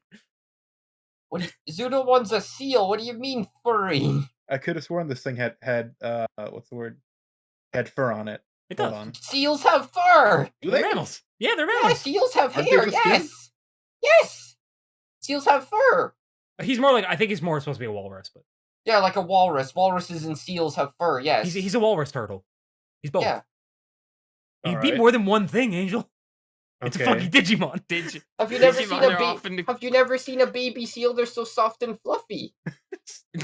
I have not. I don't think I have. I've seen the fucking he was forced to eat cement. Was that a seal? Or was that Yeah, that thing's got hair. Avif Look at spotted. A Hold Viv. on. I'm gonna fucking kill someone. Hold on. I'm looking up he was forced to eat cement when he was 6. That is not a Is that baby fur? seal. That That is not a looks baby like, seal. It just looks skin to me. They still have fur. It's just the hairs are very light. Yeah. Yeah. There, Okay, look at fair. that. That's hair. Little puffball. Man, I'm getting a lot of sound clips out of this episode. Okay, yeah, that's okay, yeah. That thing's pretty Momo- cute. Momo said that they're so soft and fluffy thing with such like feeling behind his voice. Such sincerity. It's like, yeah, because it's always just very. I don't know. They always look very smooth because they're usually soaking wet. Yeah. Anyway, yeah. See, Angel, I feel like we can extend this whole why does it have a shell? So many Digimon, such as why is this water snake covered in metal? Like what's that Well, about? that's a thing. It's this fucking thing. Why Like he it, got like, Why He's can't got the a shell be gun! Why can't the shell be Zudamon's thing? because it's already got the whole Thor thing going on. Anyway, Zudamon's a Okay. walrus turtle. Yeah. Moving on. They also, yeah. Anyway, that's like also like just a thing they do for a lot of they I feel like that's like a trait Digimon likes giving to like water or aquatic Digimon is like they also just have lightning powers. Yeah, it's really interesting because he I gains guess the just because ability. like the storm. Yeah.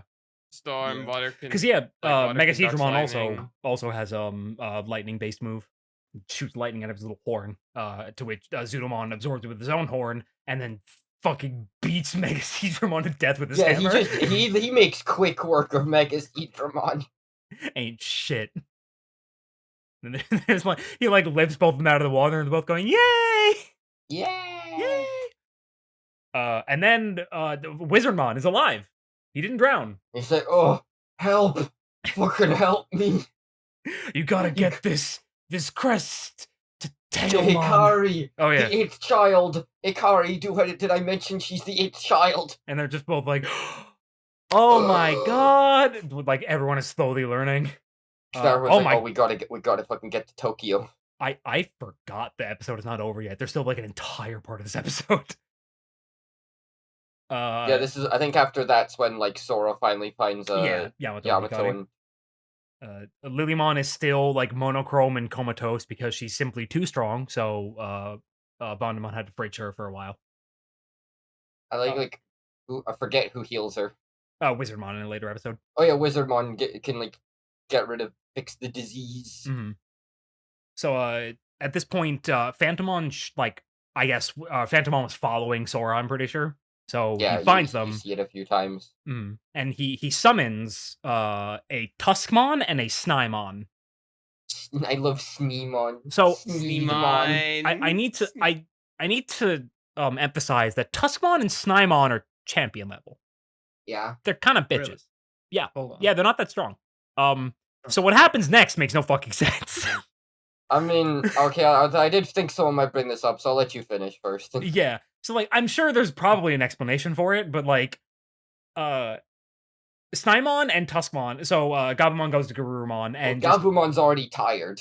yeah, Gabumon's already tired, which is fine. So and then Garud. Yeah, and then Garud. Then fucking Birdmon goes straight into Garudamon, and then they just start to fight. Yeah, and Garudamon did jobs super hard. I wouldn't even say jobs, like the fight just starts, but then because I wouldn't even say like, oh, like Garudamon gets beat up. It's like immediately the fight starts and Hikari's like, no, not this again. No, because they don't land a single hit. The fight starts. Snymon does the Shadow Sickle and like slams Garudamon into a fucking wall, and it's like the way she's talking makes it seems like she's already on the back foot. And I was like, what the fuck is going on? Why are they jobbing the two champions?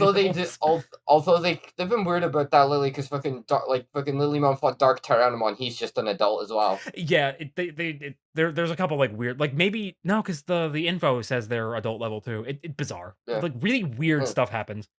Regardless, Hikari's like, no more fighting. No more fighting. I guess so at least my logic's like, if I don't think it matters if they're winning or not. It's like, no, stop fighting, causing all yeah. this fighting for me. So she, I mean, also Yamato's being choked out by a ball and chain. Also, yeah, he's gonna fucking Yeah. die. Phantomon takes Hikari and like drags her off to where Vamdemon is, and the other two are just like, well, shit. Guess we better start making our way over there. as well." Yamato is like, I think he just starts screaming because he's Oh, like, yeah. ah, fuck! He like slams his fist into the wall and everything. I let him down. Yep. He had one fucking job, dude. All right. Well, go ahead. Dub time. Yep. Dub time. The Dub Zone, episode 36, City Under Siege. There was a lot of fucking attack names in this episode. Tusmon's Panzer Knuckle went unnamed. Snymon's Shadow Sickle was renamed to Twin Sickle. Dead Scream was renamed to Nightmare Claw. And Hammer Spark was actually renamed. They have since gone back on this because even English cards refer to it as Hammer Spark. They call it Vulcan's Hammer. Yeah. Can I ask that we always refer to him as Sneemon? Sneemon? Sure, why not? Sneemon. Sneemon. Sneedmon. Sneed and Feedmon. God damn it. I might be wrong. I think it is pronounced Sneemon. It probably is. Let me check. Oh, I know it is Tsunaimon, Oh, okay. There you go. but I'm calling him Sneemon. More power to you, really. Yeah. So, the Sora does the recap. It's nothing. A lot of nothing recaps this time around. Damn. Yeah, the opening fight, Myotismon says, "You expect to beat me with germaniums?" Which is a type of flower. Yeah. That is Weird. pretty funny. Yeah, this is a fucking weird line. That's some like fucking Seto Kaiba tier line. You're battling me with a cream You're a puff, cream and puff an elf. And an elf. Well, then it's your funeral. So during the scene where Ty is attempting to cheer up Kari, he said, like, she mentions, like, "Is this all my fault?" And he goes, and I quote, "It's just the way things are. It's called destiny." And I was like, what? What the Taichi? What the Taichi, fuck are what you the fuck? talking about? Bro, she's like 6. What are you saying? Man. Like, I guess he took after Hikari in like the movie. He's like, no, I'm just gonna start saying cryptic bullshit. Like, what the fuck are you talking about? Like, all right, dude, whatever. Like, sure. The Yagamis always have this have the potential to just be weirdly out of nowhere cryptic, I guess. Yeah. It could happen at any moment. When TK's mom is chasing them down, this exchange happens verbatim. So it is. So Joe says, "I was in TK's woodworking class at summer camp. He almost cut off one of my fingers." That's great.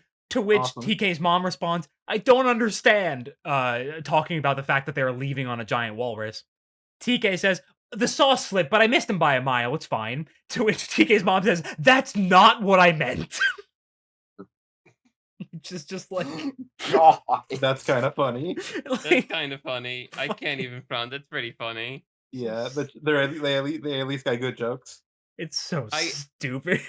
I'm sorry. I'm just now like thinking back like about like like Taichi randomly devolving into weird cryptic bullshit. Like he's just having a conversation with Yamato, and out of nowhere he goes, "Did you know even with seatbelts on, people die in car crashes all the time?" I just thought that was interesting. He says that when they're on their way to their college classes in Kizuna, and Yamato's like, "What the fuck? Huh?" Huh? We ride the train. Yamato's like on his motorcycle. He's like, "Dude, shut up."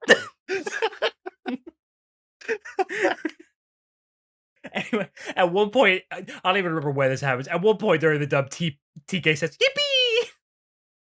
Like, exactly. Takaru would go yippee. He would, Yeah, yeah. no, Takeru's very yippee coded. Mhm.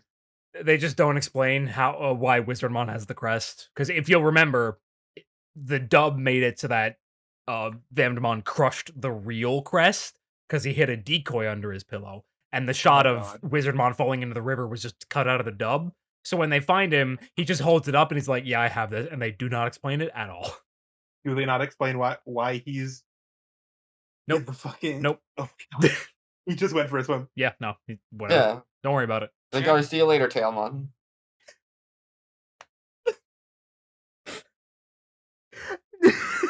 Forgot about Are you this. good? No, because I forgot about this fucking line. So at the very end, before the narrator dude kicks in, Yamato is giving like, sorry, Matt, different character, is giving like a little wrap up speech, and he goes, "Tai is gonna be so mad at me." It's like, yeah, bro, you fucking think his sister just got kidnapped. He's gonna be so mad at me. Like, and he That said ain't good. he says that it like, ain't good. Yeah, he says it like he's gonna get detention. Like it's so so bad, so bad. Ugh. Anyway, we're a fucking hour and 40 minutes into the recording, so we're gonna do Momo's Digimon of the Week. Hello. Now, I don't know much to say. Just here we have DigiTamamon. There he is. What do you think of this? Disgusting Shout out to freak. Cheez. Shout out to Cheez. Shout out to Cheez. Shout out Now, to evil fucked up. From what Cheez. from what I know, there aren't many fucking pictures of this guy. Good. Good. Well, I think that's not very nice. I don't care. Look at him. He's awful. He is Now, truly terrible. admittedly, I mostly want to talk about this guy because I just want to bring up DigiTamamon again. Fair. Mhm. Because I think DigiTamamon is just low key one of the funniest Digimon they've ever made. It's like that's just an egg, That is true. That's a level 5. but he's like one of the most powerful Digimon you can get, Mhm. It's in and fact he level usually he just makes all sorts of weird shit come out of there. Yeah. Including, as we can see here, Satan. 5. Yeah. Now, I also just wanted to bring him up because he reminds me of one of my favorite old Yu-Gi-Oh cards. Are you familiar with Ryu Ran? Oh that my big dragon Yeah. thing God, that pegs his head? Yeah. He's like a fucked up manga you ran. Yeah, and then they made manga Ryu Ran. God. But like I don't know if you're familiar with this. Do you know what Ryu Ran is not his? As you might guess, Ryu Ran is not his name in Japanese. Mm-hmm. Really? Do you know what his name in Japanese is? No, actually. Dragon I know Egger. It's Dragon Egger, yeah. Dragon Egger. And Yeah. then his Toon version is just It's- called Toon Dragon Egger. God. So once again, the Yu-Gi-Oh! TCG just felt like fucking that one up for no reason. Just manga Ryu Ran. I'm pretty sure like this isn't even Ryu Ran is not a fucking like the Japanese name for Dragon Egger. No. 'Cause then, like, Ryu's the- dragon, obviously, but I don't think Ran does not mean No, egg. because if it was a direct translation, like Tama would have been involved in that. Yeah. Yeah, Ryu Tama or something like that. Yeah. But no, Ryu-Ran. Fucked up. Anyway, is that it? Is that the whole segment? Unless anyone else has something they want to say about DigiTamamon. Oh yeah, sorry, I forgot. It's showing you guys the other preview. I hate this thing. Yeah, I hate his legs. His legs are like what's killing me Yeah. about them. Hate Debbie Tom. I don't know. I think it's his arms. It's like both. It's just the limbs in It's like- general. They're It's too like I don't know. I think he needs to muscular and grow weird. up. I think he needs to like move on. Like you can't be Yeah. wearing this egg anymore. True. You know, you need to just move Yeah. on. Bigger and better things for your DigiTamamon. I'm saying. This thing's a fucking ultimate level, huh? Mega level. Yes, whatever he you is prefer. like he is the evolution, I guess new official evolution for DigiTamamon. Damn.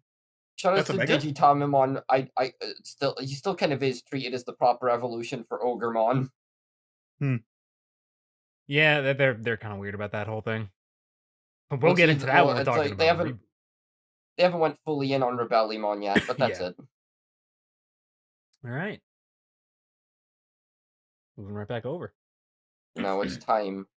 That's time for the good shit. Yeah, we get into the real good shit right now. All right, episode 37, Perfects Attack Together, Glittering Anjuamon. Shit's getting real. These last 3 episodes are, ooh baby. Ooh, This is the good shit right here. Mhm. The episode opens with Sora telling Yamato to fucking get over it. He's like, yeah, you're right. I just gotta get his sister back. So they just head out. He gets over it real quick. Why are you crying? I don't know what the It's problem. it's Not my you. problem, not yours. Okay. Get over it. Okay. Pico Devimon knocks out all the children with a hypnosis eye beam because he can do that, I guess. Just knocks them all out. Mimi's crest activates, which prevents her from falling asleep, or rather, like wakes her up. So she's up and about and wandering around. So I think at this point, Koshiro is talking to Yamato's dad, and they mention kaiju. They talk about kaiju a lot here because monsters Mhm. attacking the city. Yeah. And then Tentomon speaks and introduces himself, and somebody finally fucking points out the fact that Tentomon has a Kansai accent. We are And it's- 37 episodes in. It's really fucking funny. Doesn't Tentomon just go, I don't know what that is? Yeah, it's so funny. Like Yamato's dad is just like, what? Why is he talking a Kansai accent? Tentomon's like, what? Question mark? It's so funny. It took this long for someone to fucking bring it up. So at this point, I believe Taichi and Mimi meet up, and he tells her about Hikari. So now she also knows. So I think the only one out of the loop at this point is Koshiro. I think. But he's making big money moves. Yeah. Always has been.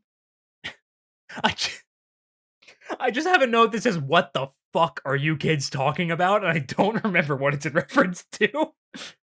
I think it's when they meet up. Oh, it's when everyone is like meeting. Like it's like everyone, or no, I think everyone just meets up at this point because they all meet up in like the courtyard outside the Mhm. Fuji TV station. Yeah.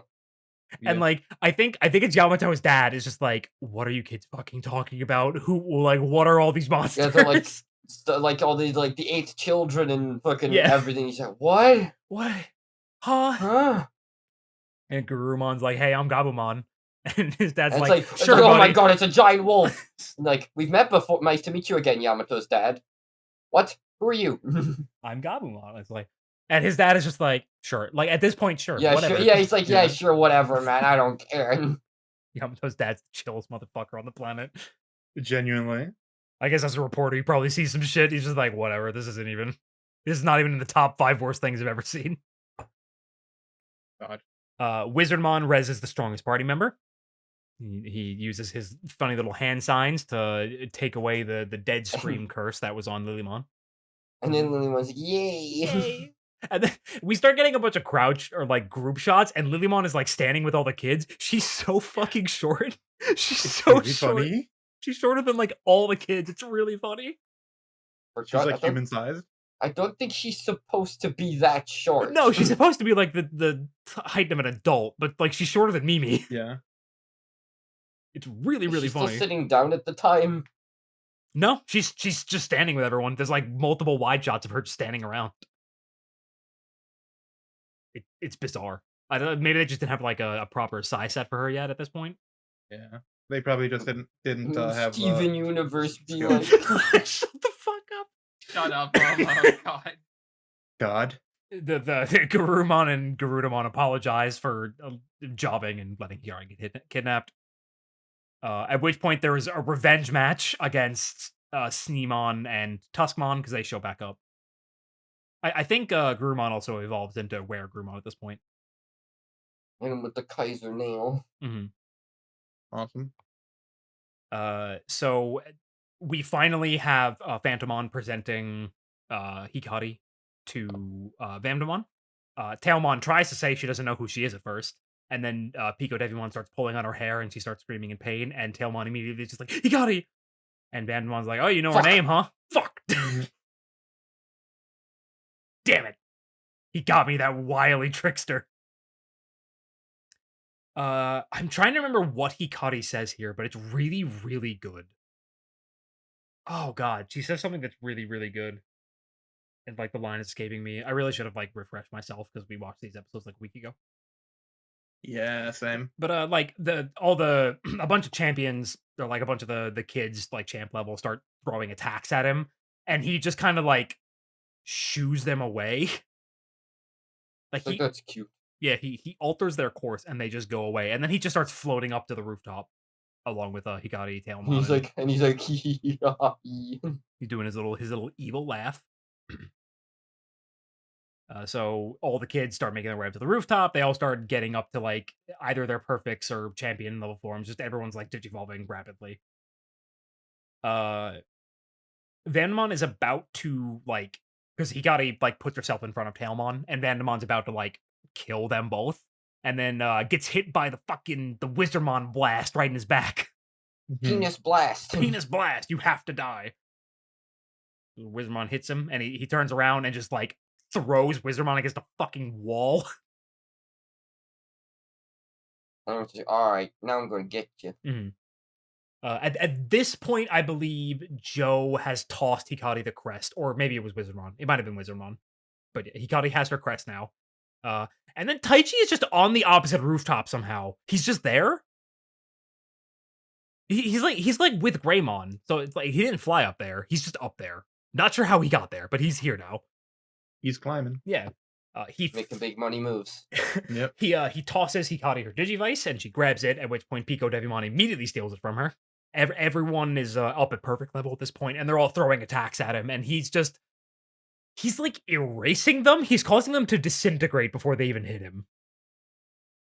So, not going too well for the main party at this point. Like, I am so fucking strong. Mm-hmm. You can't kill me. Angemon also shows up again for it hasn't been that long since he was in one of the previous episodes. Yeah, it was only a couple episodes ago. Angemon is showing up consistently now. He won't die if he doesn't. He immediately uses Heaven's Knuckle and like actually does a little bit of damage to Vandemon because he still has that weakness to, I guess, holy stuff. And then Vandemon decides, okay, fuck all this noise. I'm just going to kill the child now. So he does the Grizzly Grizzly Wing is the English name. What the fuck is the Japanese name? Dead Scream. No, Dead Scream's the weird. It's not the bat one's not Dead Scream, is it? Because he does the bat. That's he does Night Raid. Night Raid, thank you. Yeah, he does Night Raid to try and kill Hikari and Tailmon, and the boy, the MVP, Wizardmon jumps out front, takes the full brunt of it, and he's fucking dead. Yeah. Wizardmon is dead for real, 100% totally dead. Yeah, because he dies in the real world, so Yep. he's not coming back as like a Digi-Egg. He's just fucking. That's it. He's just fucking gone. He's gone, so he is 100% dead. And this sends Hikari over the edge, and It's good reason. Yeah. And it allows Tailmon to digivolve into Anjuamon, which is a really, really good looking sequence, by the way. Yeah, no, it's just I a lot hope of so. We've lived to fucking make us wait. Yeah. Unreal looking sequence. Really, really good. Yeah. Did we mention that the animation's really good now? Yeah. I do also just have to look at it and think, oh wow, the Lillymon and Shut up. sequences are the ones that look really good. Yeah. I wonder what that's about. Don't worry about it. Don't think about it too hard. Especially, okay, you can like maybe feign a little bit of ignorance with Lillymon 1. You cannot look at that Angelomon 1 and tell me there wasn't something going behind that. Come on. Yeah. Something that's becomes more and more apparent throughout the entirety of the Digimon as a series that they are horny for Anjuamon, dude. God damn. I get it. Jesus. Just one day they realized, oh wait, we can make more hot lady Digimon. Yeah, we just have hot women. And then they made a shitload of them. Yeah. Then they got a furry on the team and we got Try.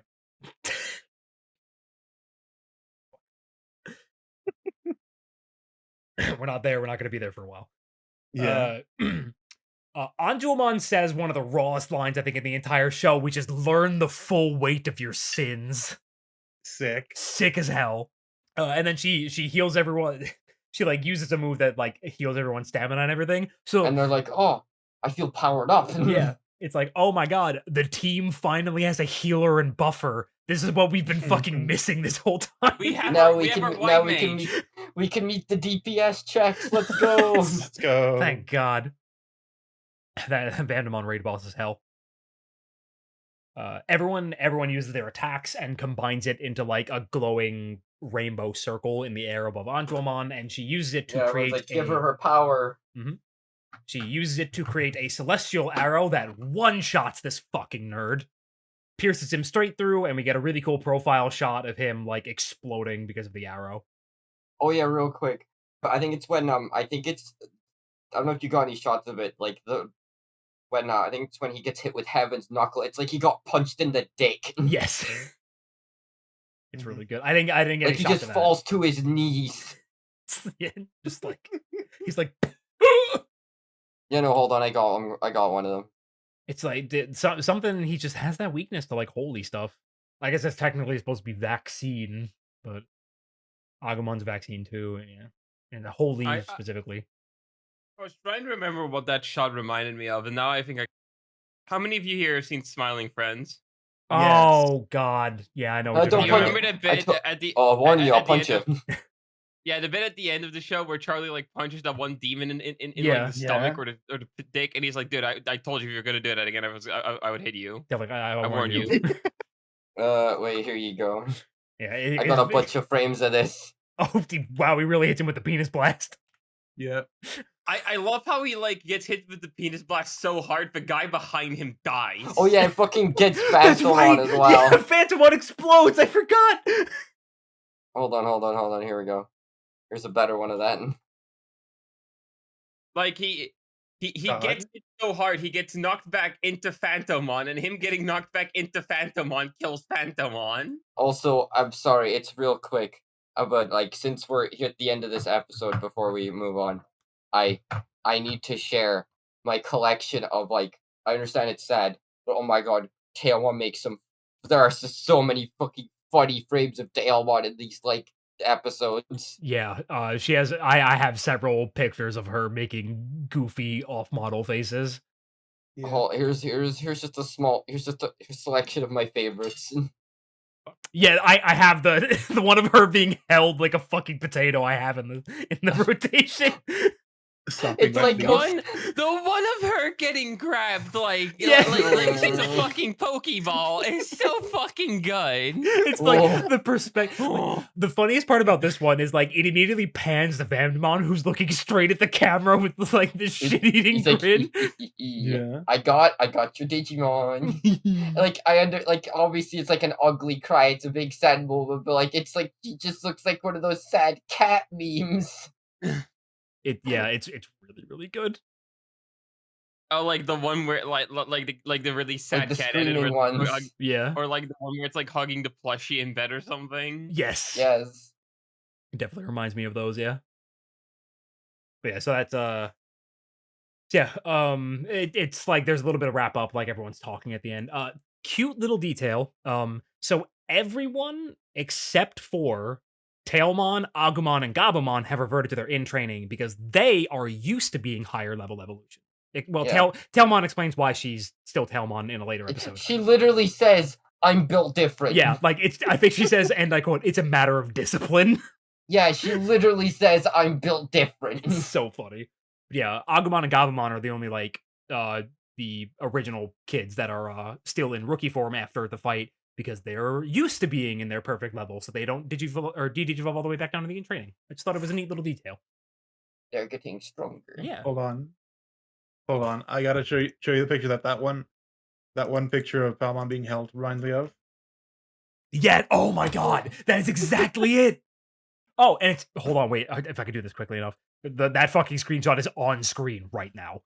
Yeah. Hold on. Let's see if I can do it mid recording. Change it to Just this fucking one. lifting her up like this.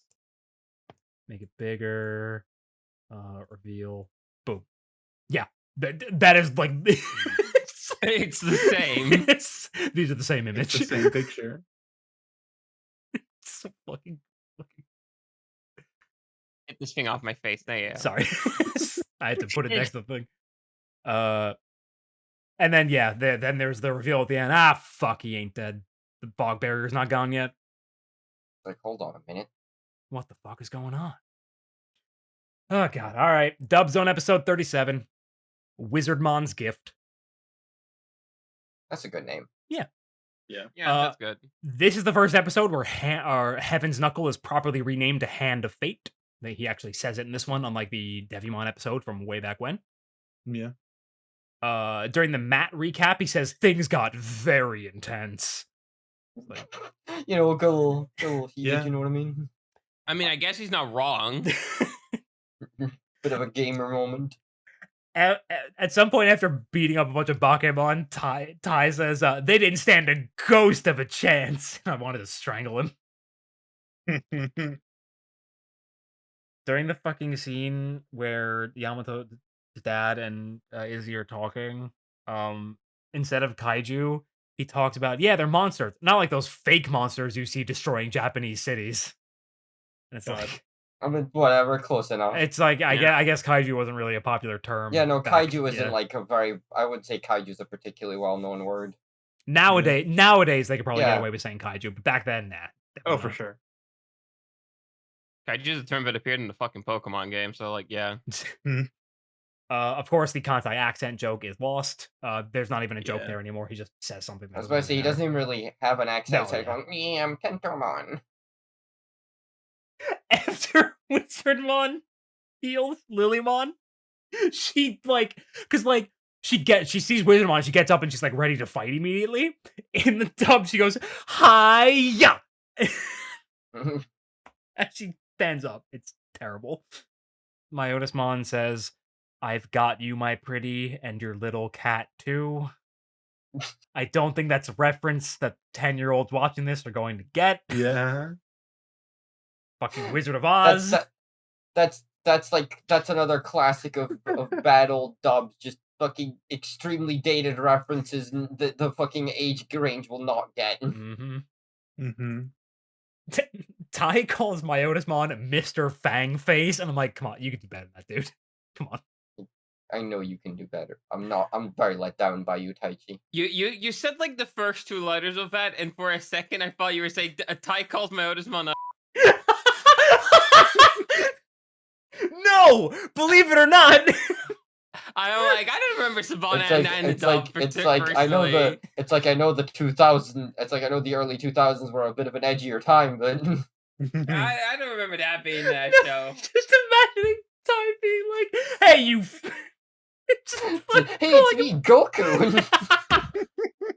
Calling Myotismon a slur for no reason. I mean, he is a little fruity, let's be honest here. He's, you know... I mean, there's like this one art I saw of him in the TCG. It's like, oh damn, he's kind of serving. Is it like the recent one or? Oh no, hold on, let me find it. It's the one. It's like the profile shot, right, where he's doing like the chest forward kind of pose. He's like him doing like a flip in the air, I think. Yeah, no, Hold I know which one you're talking about. It is definitely a very fruity little pose he's got going on. Yeah, Yeah, that's pretty fruity. yeah. A little bit. All right, let me look at it.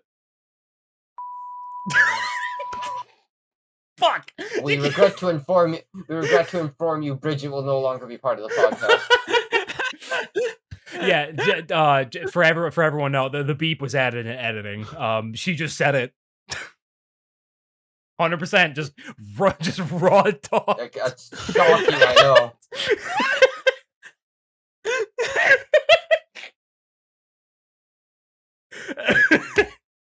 Fuck. Anyway, at the end of the episode, the narrator says, "Is he gone, or has he digivolved to a more powerful form?" Fucking spoilers, dude. Come on. Fucking spoilers, dude. Come on. So bad about it. What are you doing? Yeah, that was it for 37. Like I said, the dub has been mostly fine. There's like a couple jokes thrown in here and there. Moments of silence are replaced with dialogue that I didn't even bother to write down because you could just assume that at this point. Yeah. I mean, it's just fucking garbage filler. Like, Yeah. is it even worth bothering commenting on it? If like I've gotten to the point where like I'm only writing things down that either got a actual laugh out of me or like were so bad I was like, no, I gotta make note of this one because this is like genuinely terrible.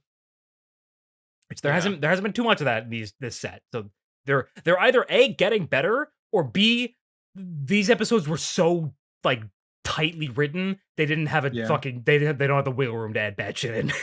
Yeah, pretty much. All right. Moving on to episode 38, Revival, the Demon Lord, Venom Vandemon. The recap of the episode opens with Vizarmon dying again. That's fucked up. Why they gotta do like that? By the way, still dead. Still Yeah. dead, by the way. So, Koshiro gets a call on his laptop from Genai, who's just like, "Oh, by the way, there's a prophecy. Don't worry about it." So like, what the holy Digimon will pierce the hearts of the ones that they protect, or something like that. So, I forget think the specific wording. I think I actually remember it almost verbatim. So, first bats will cover the sky. Then it's like the fallen will speak the name of the undead lord. He will revive when the clock strikes the number of the beast.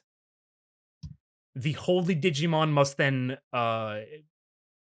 shoot like pierce the arrows through like what the ones they protect hold most dear, something along those lines, and then a miracle will occur.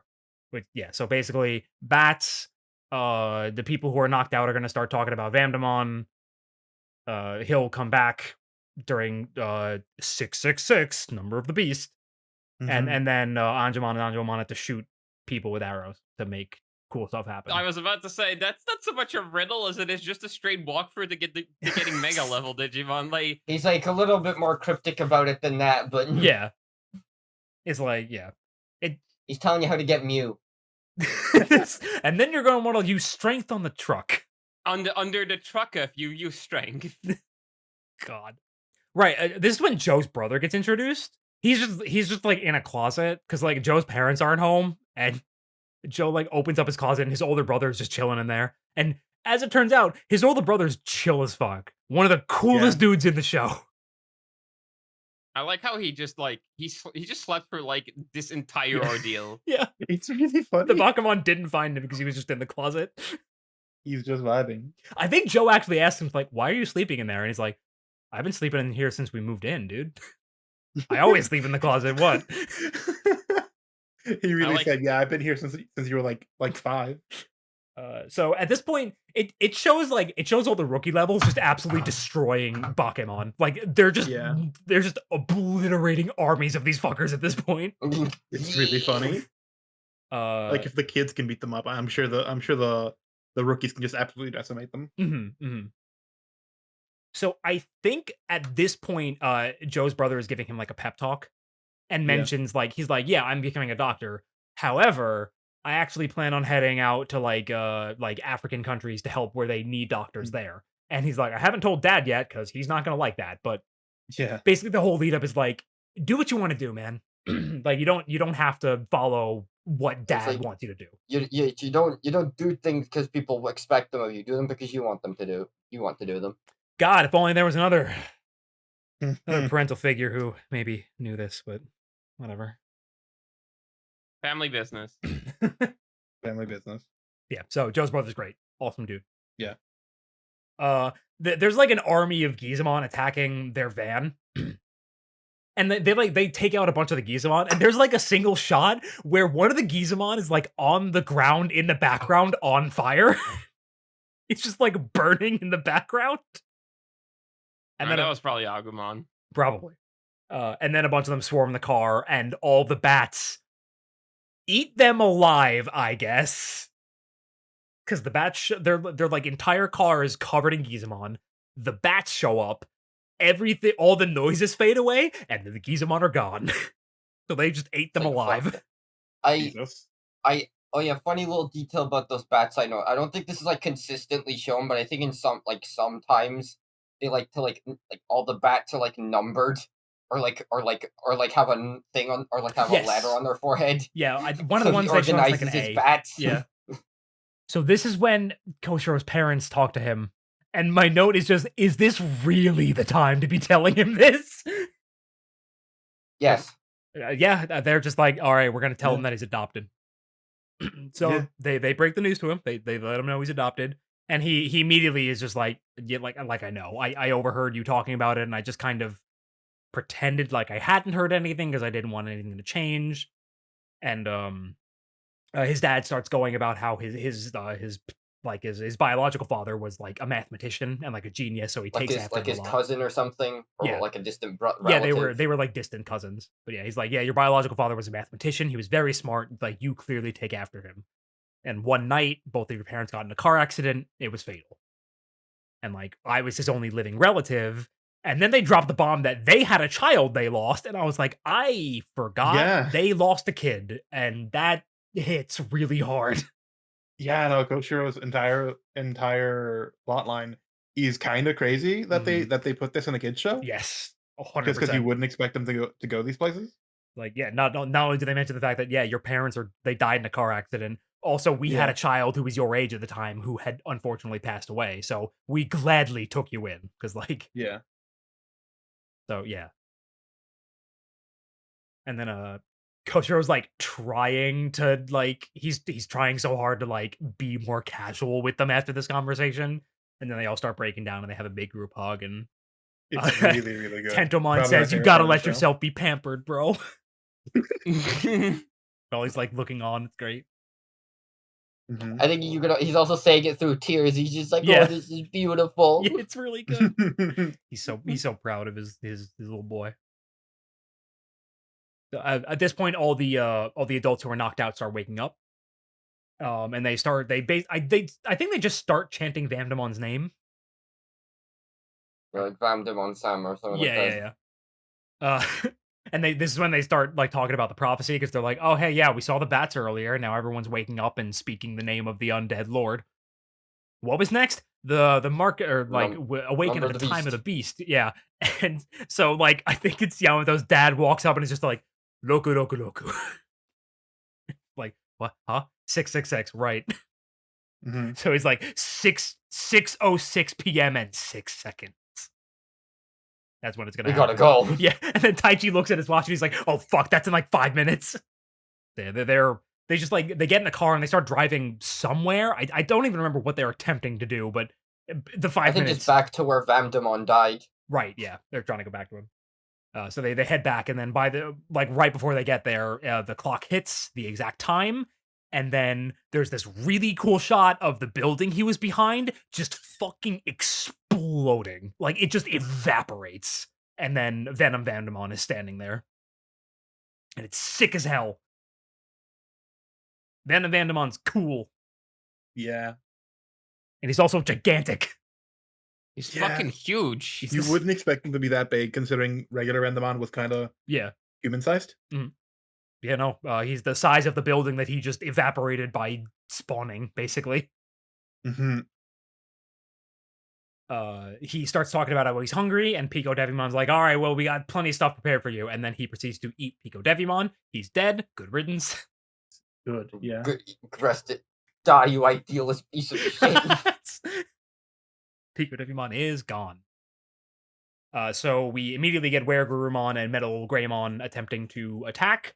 There's a sick as hell thing where Metal Greymon shoots out his Giga Destroyers, and Weregurumon starts surfing on one to get closer to Venom Vandemon. It was really swag. Yeah.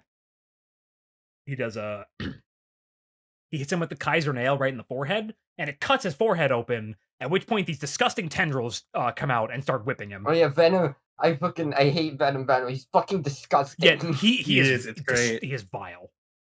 It's awesome. So yeah, after all that stuff happens, this is actually when Tailmon brings up the whole it's a self-discipline thing as to why she's permanently in her champion form. It's like, yes, I am built Yeah. different. I could just do I'm this. I just think- different. Is this around the time where everyone's like, I need to go.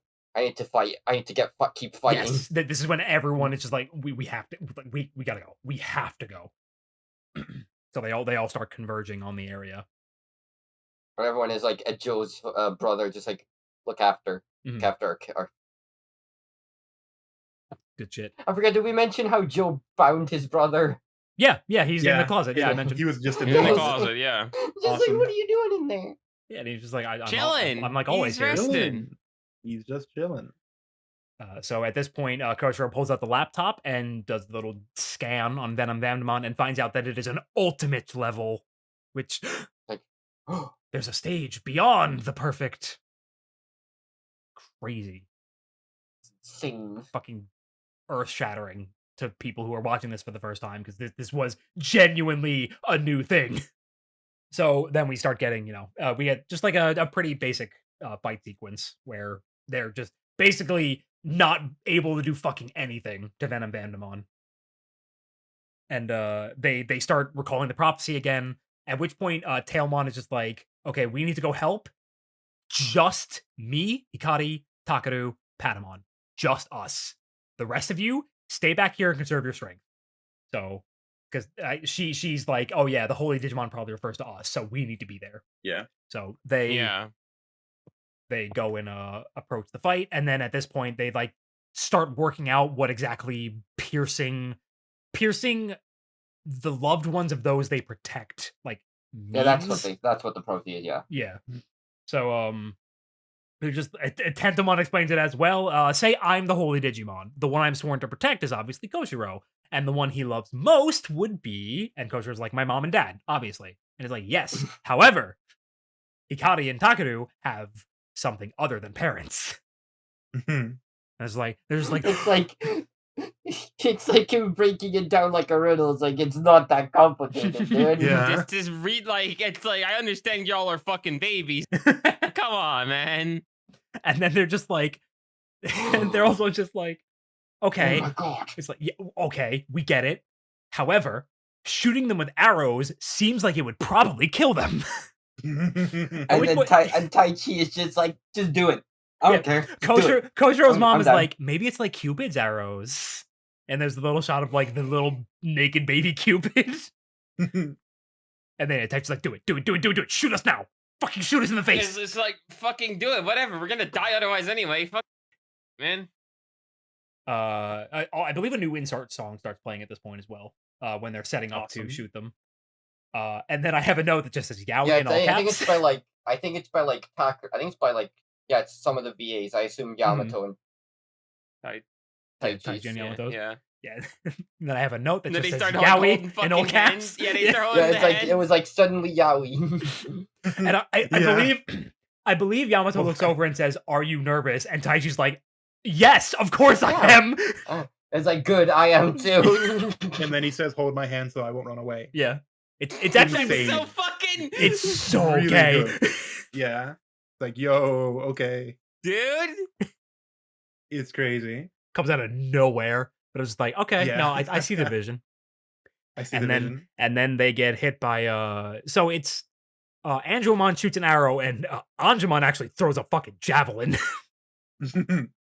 And they get hit and they explode into light, and we get some of the sickest fucking animation the entire Yeah. series has to offer, which is the warp digivolution 3D. sequences. They are 3D. so 3D. cool. They're so cool. God, they're fucking sick as hell. They really are. Warp Shinka, baby. Oh, so cool. Yeah, we get the War Greymon and Metal Garurumon evolutions, and then the episode ends. It just ends on the evolution sequences. Which means it is time for the Dub Zone, episode 38, Here we go. Prophecy. Just called Prophecy. I do like that. Kari recap, nothing. She didn't really say anything. Very straightforward. Oh god. So the prophecy reading, believe it or not, is more or less a direct translation.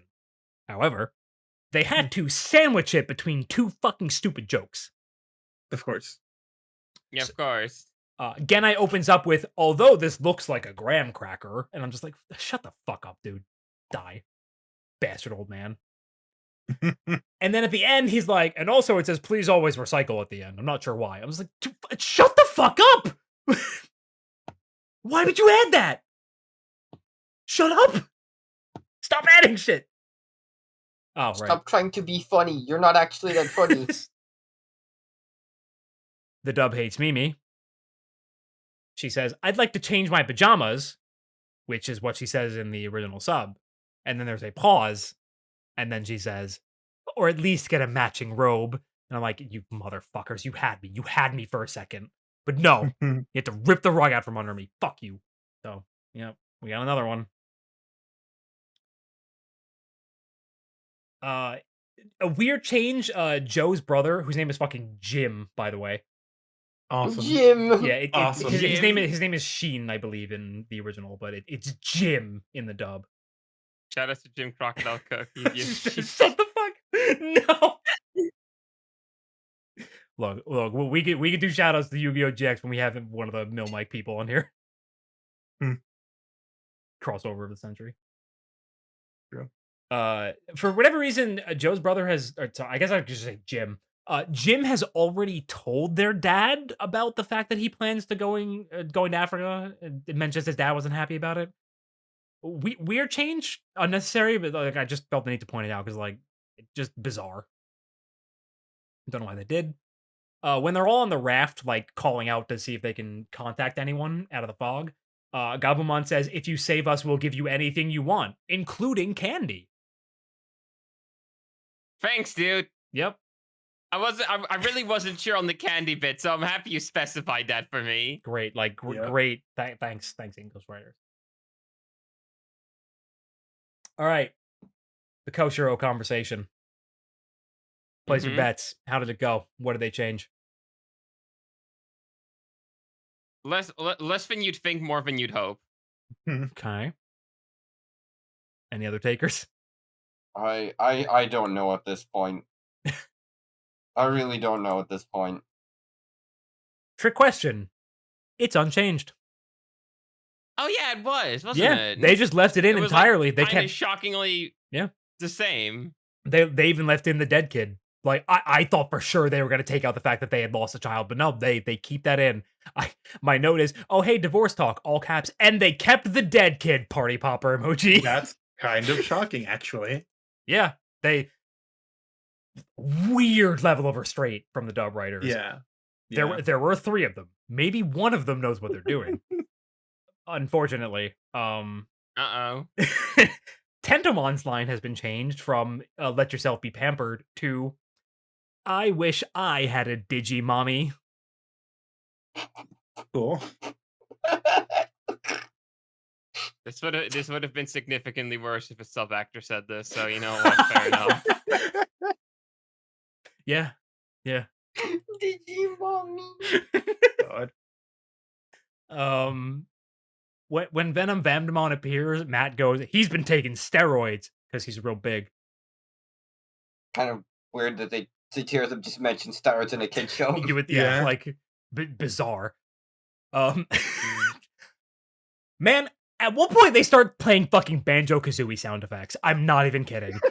Du-du-du-du. He I think it's when he absorbs Pico Devimon, you hear like a gulp and like a God. like a fucking like Banjo-Kazooie gulping noise. I'm just like, bro, what? Come on. You gotta be kidding me. At what point Venom Vandemon says, "I am hungry." Yeah! Which is just really funny. That's great, man. That's awesome, dude. Yeah. They call Angemon the fully evolved version of Patamon.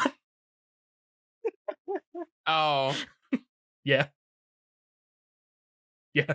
You know. They don't know, chat. They don't They know. don't know. The writers don't know. They don't know.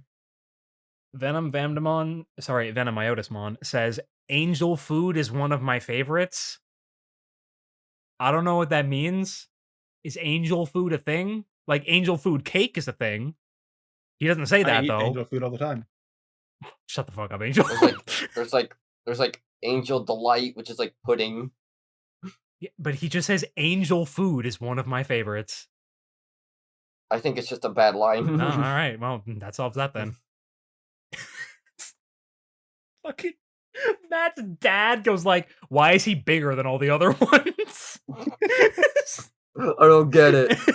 It's like talking That doesn't seem fair. Are they stupid? Why does Venom Myotismon, the largest Digimon, not simply eat all the others?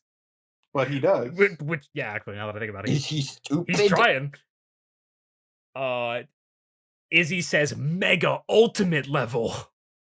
Because I guess they hadn't decided what the actual term was at this point. Or no, because I think they use ultimate for perfect, right? So he says mega ultimate because it's the next stage after ultimate, and I guess they just eventually shorten it down to mega. Yes. TK says, "What if you get like dead or something when they're talking about shooting them with the arrows?" Which is fucking. I can't think of a worse way to die. And then when the narrator is ending the episode, they use really blurry, bad still frames of Metal Garurumon and Wargreymon that are just like stills and the background. Like they don't. It's like a split screen of both of them, which is not a frame that's in the original show. So they had to do this themselves, which explains why it looks like shit. Like they're blurry, they're pixelated. It looks terrible. Don't know why they bothered. And that's it. Which means we can move into our final episode, episode 39, 2 Ultimate Evolution, Beat Down the Darkness. Man, fucking Wargreymon is so fucking cool. It's okay. The warp evolutions were Grow so up. cool. Shut the fuck up, Angel. player. I Shut fucking love up. Shine Greymon. I'm sorry. I need to so- make it known that I think Shine Greymon over Wargreymon. I'm so fucking. This ain't about him. This ain't about him. Shut up. He's Wargreymon's cooler than Metal Garurumon at least. I mean, yeah. Yeah. He's a big metal dog. He shoots missiles. Yeah. That's cool. Jeez. That was a lot more visceral than I thought it was gonna be. I was like, no, you ain't doing this again. We're not doing this now. We're not doing this now. It's his episode. We're letting him be cool. Wargreymon's fucking cool. He's got the big claws. He can shoot a giant ball of fire. It's cool as shit. He can spin real Big good. shield. He's got his ass out. It's great. So, the episode opens on the Warp Digivolution animations again because they're just that fucking cool. I believe as I think Gojiro says something along the lines of they've digivolved to the ultimate level, and Tentomon just goes, "Eh." What? The what? It's like there's just something about the way he goes, "Eh." It's really, really fucking funny to me. They're trying to get around in the car. Car gets owned. So they have to get out of the car because it flips like 17 times. Vandemon slaps Wargreymon out of the air like he's a fucking fly. It's like they're able to hurt him, but like he's still pretty strong. Yeah, he's also fucking huge, so Yeah. you know there's that to contend with. He's a real big guy. Angemon tries to do something by using Heaven's Knuckle to hurt him, and it just doesn't really do anything. Boy's outclassed. Yeah. At this, he's a champion. You gotta give him credit. True. He's just not with it anymore. Past his prime. So Wargreymon uses Brave Tornado and blows a hole straight through Vandemon's cock. Yeah. Penis blast. I mean, like, as we've established like 2 episodes ago, hitting him in the dick is a really effective way to get rid of Vandemon. So, shockingly like, enough, do it again. Penis blast. Unfortunately, this time it doesn't work. This time it leads to the most horrific thing in the entire show, which is the cock face mouth that comes out of the hole that Wargreymon left. Hate this fucking thing. Hate it. Hate it He's so like, fucking haha, much. you silly He's like, ha, you silly children, you can't kill me. Yep. Like, things aren't going well. And at this point, all the children have arrived, and the Crests decide to intervene. So they all shoot out like tethers to grab Vandemon and hold him in place. At which point, Metal Garurumon takes the giant spheres from the Fuji TV building, passes it to Wargreymon, who does a fucking soccer shot and hits the cockmouth with it. It's sick as hell. And then, after he gets hit in the dick with the giant ball, we get Gaia Force and Kakuda's Breath, which are sick as shit, awesome moves, really cool animation. It's like when they get like the little Digivice thing where he's like, Wargreymon, this is ultimate Digimon. Like he's like they mentions like, oh, these are their signature moves, and I'm like, they haven't done them yet. They haven't done them yet. The fight ain't over yet. Yeah.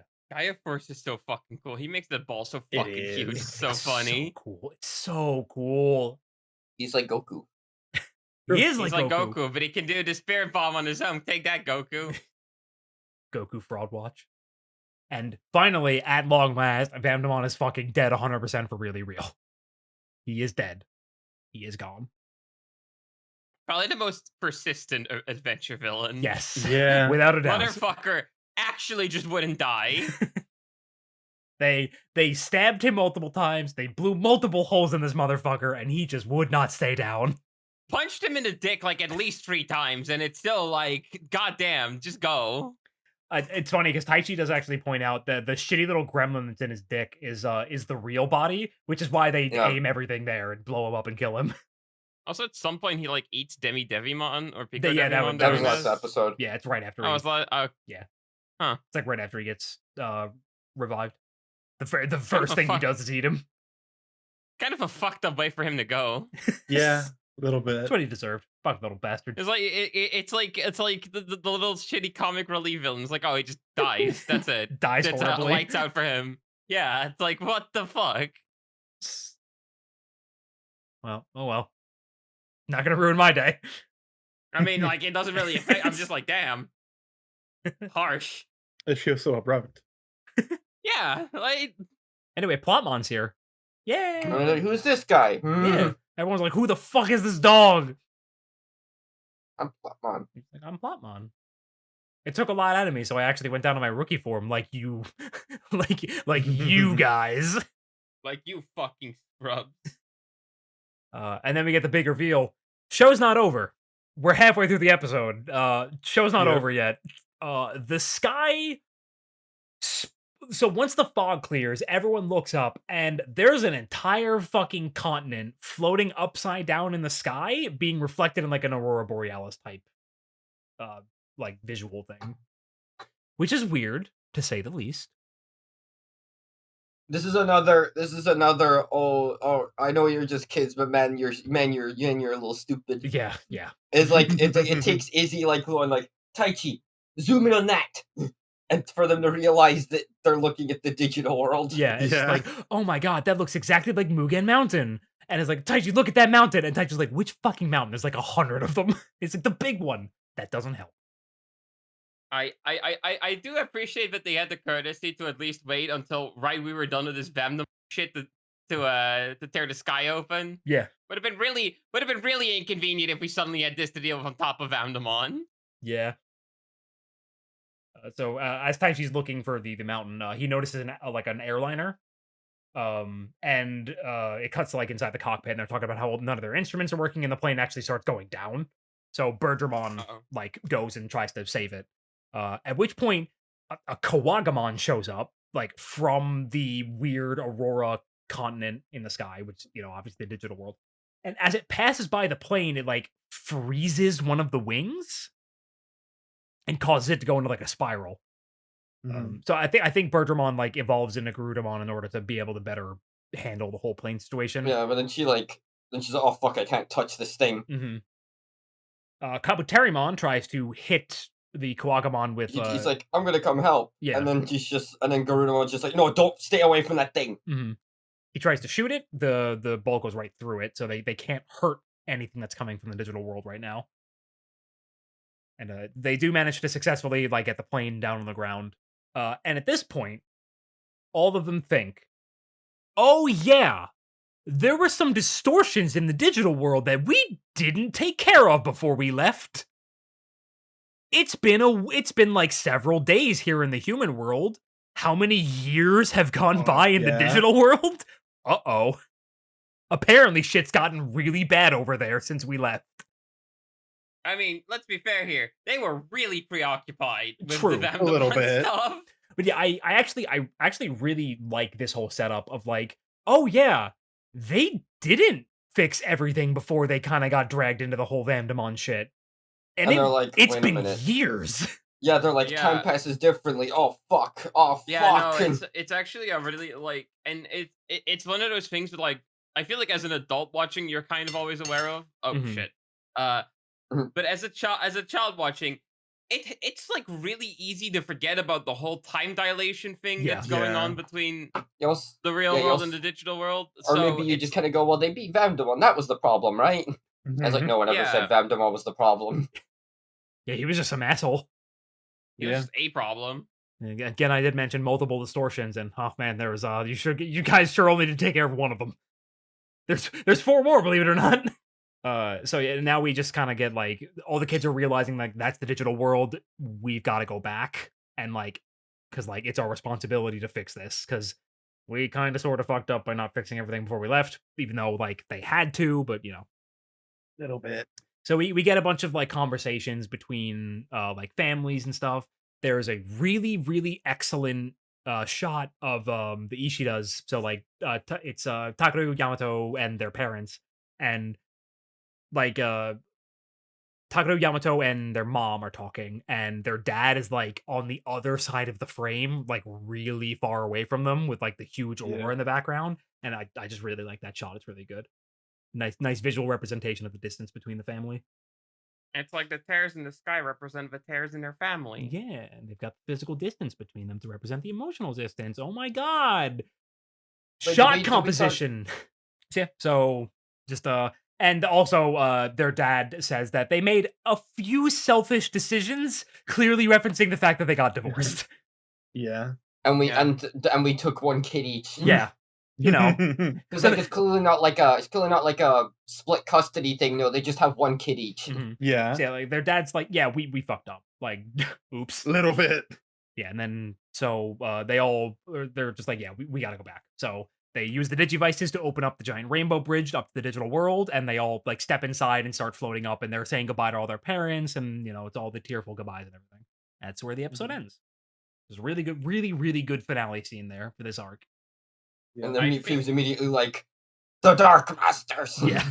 I'm forgetting. Was there like at the end there? Was there like a scene with Joe and his brother? Because I feel like I remember. Oh, yes. Sorry. Yeah, because there's a scene there that I really like where Joe's talking like because his brother had mentioned earlier like, oh, you can like Mhm. you don't have to go on this path that you're currently taking, and then Joe kind of comes back to this episode going, no, I kind of like what I'm doing now. Yeah. No, he Yeah. mentions like, Like, no, I'm this working- is what I want to do. Like this is what I want to do. Like I'm working my ass off, but like that's an environment that I'm like comfortable in, Mhm. and like I am like I do want to become like a proper doctor. So Doesn't he also say something like, "Because it's also because I want to be like you." Yeah. yeah, and it's like it's like a nice way to go like because it still keeps in the message of like, oh, you can you don't have to meet expectations, like you can just you should be free to do what you want, but that Mhm. But if that is what you want to do, then just do it because you want to. yeah. It's really really good. Somehow I forget during what episode it happens, but there's another conversation where Joe's brother is like, "Hey, you're not really cut out to be a doctor," and Bugamon's like, "What the fuck did you just say? I'll beat the shit out of you for shit talking my buddy here." And his brother's like, "Whoa, hold on, no.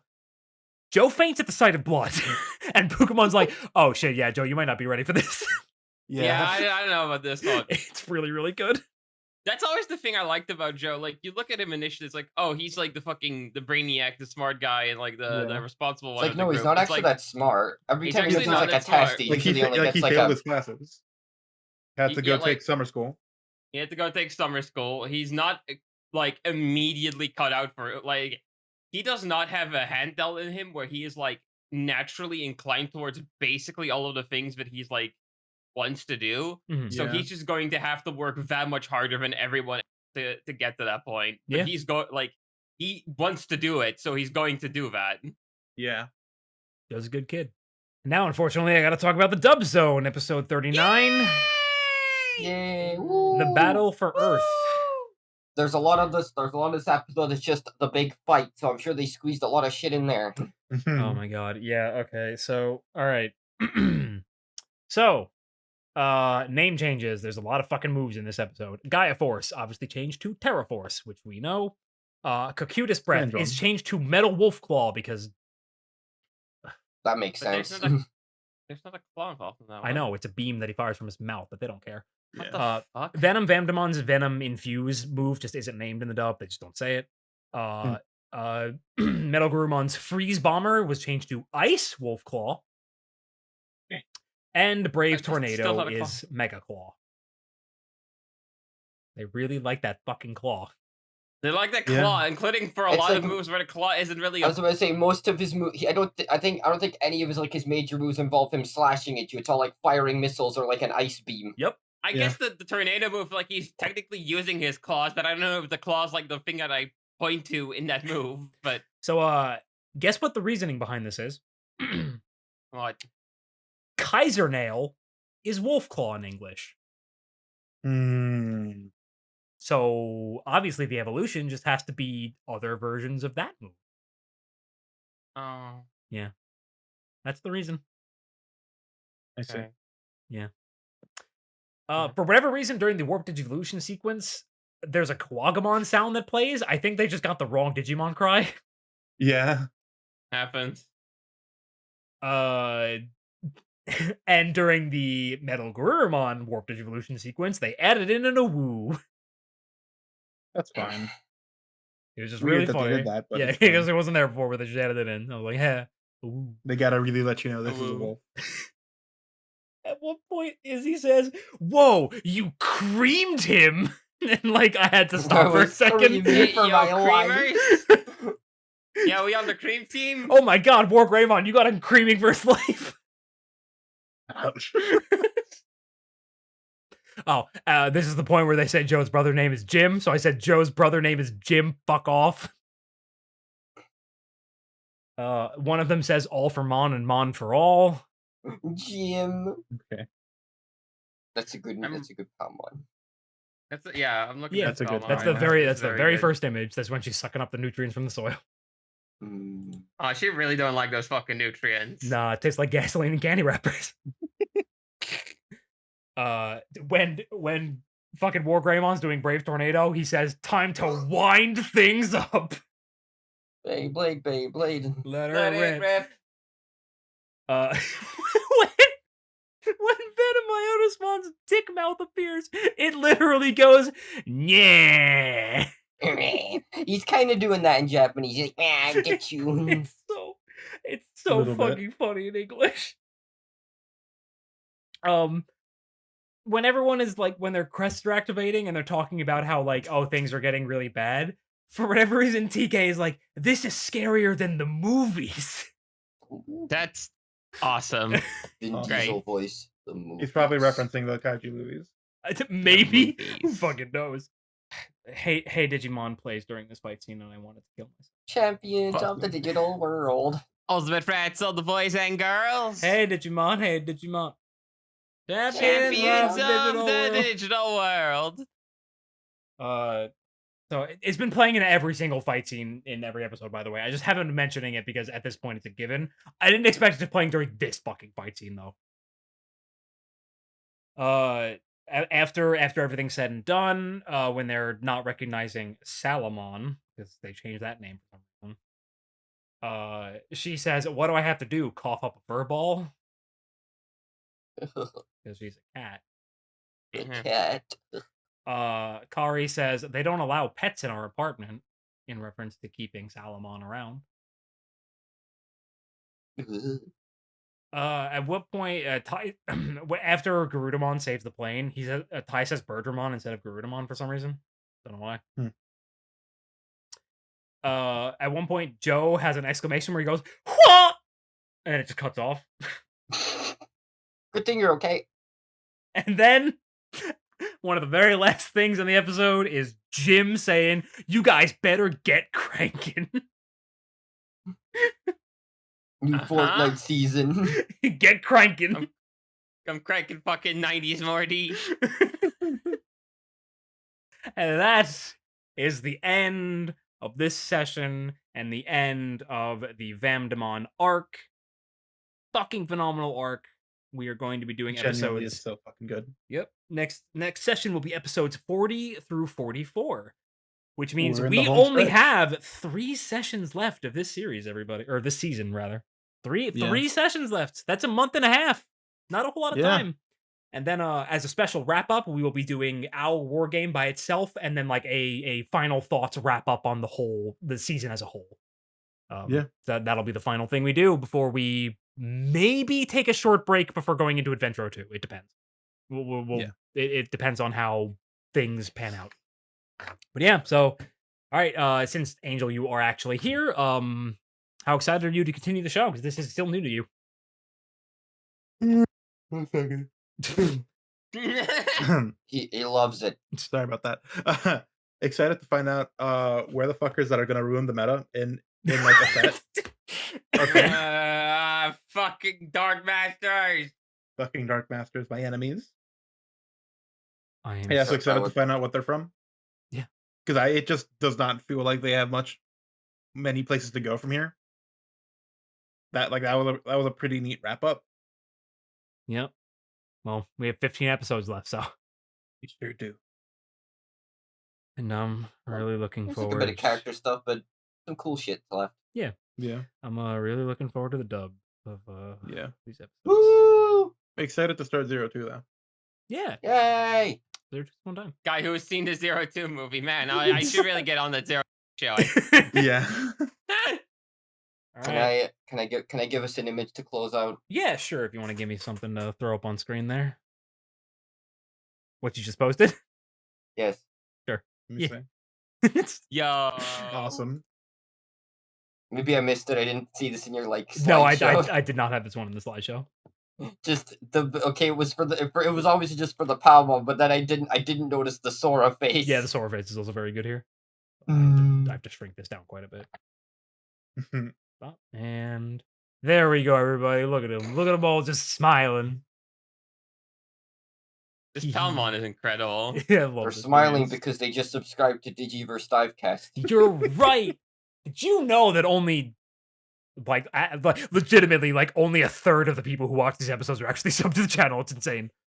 That's funny. You should subscribe, and then also you should comment on the videos because it does really help for the algorithm. Like, please, I'm begging you. I'm gonna do another one of these begging sessions in the closeout. Like, that's gonna start playing in like a couple seconds here. But please, for the love of God, like the like, comment, subscribe is a joke, but like, we're serious. We need it. We need it so bad. You don't understand. Please, please. Please. Anyway, say goodbye, everyone. Bye bye. Bye. I'm gonna go make a sandwich. I like Fortnite. That's great, Momo. Thank you for watching the DigiVerse DiveCast. I know I already mentioned in the actual episode itself, but please, for the love of God, do actually like, comment, subscribe, and all that good stuff. It genuinely helps the channel quite a bit, and it makes me feel better. You know, that's worth it. Oh, also, Bridget didn't actually say any slurs during the episode. She was using her mixer to make the beep. So, you know, don't worry about it.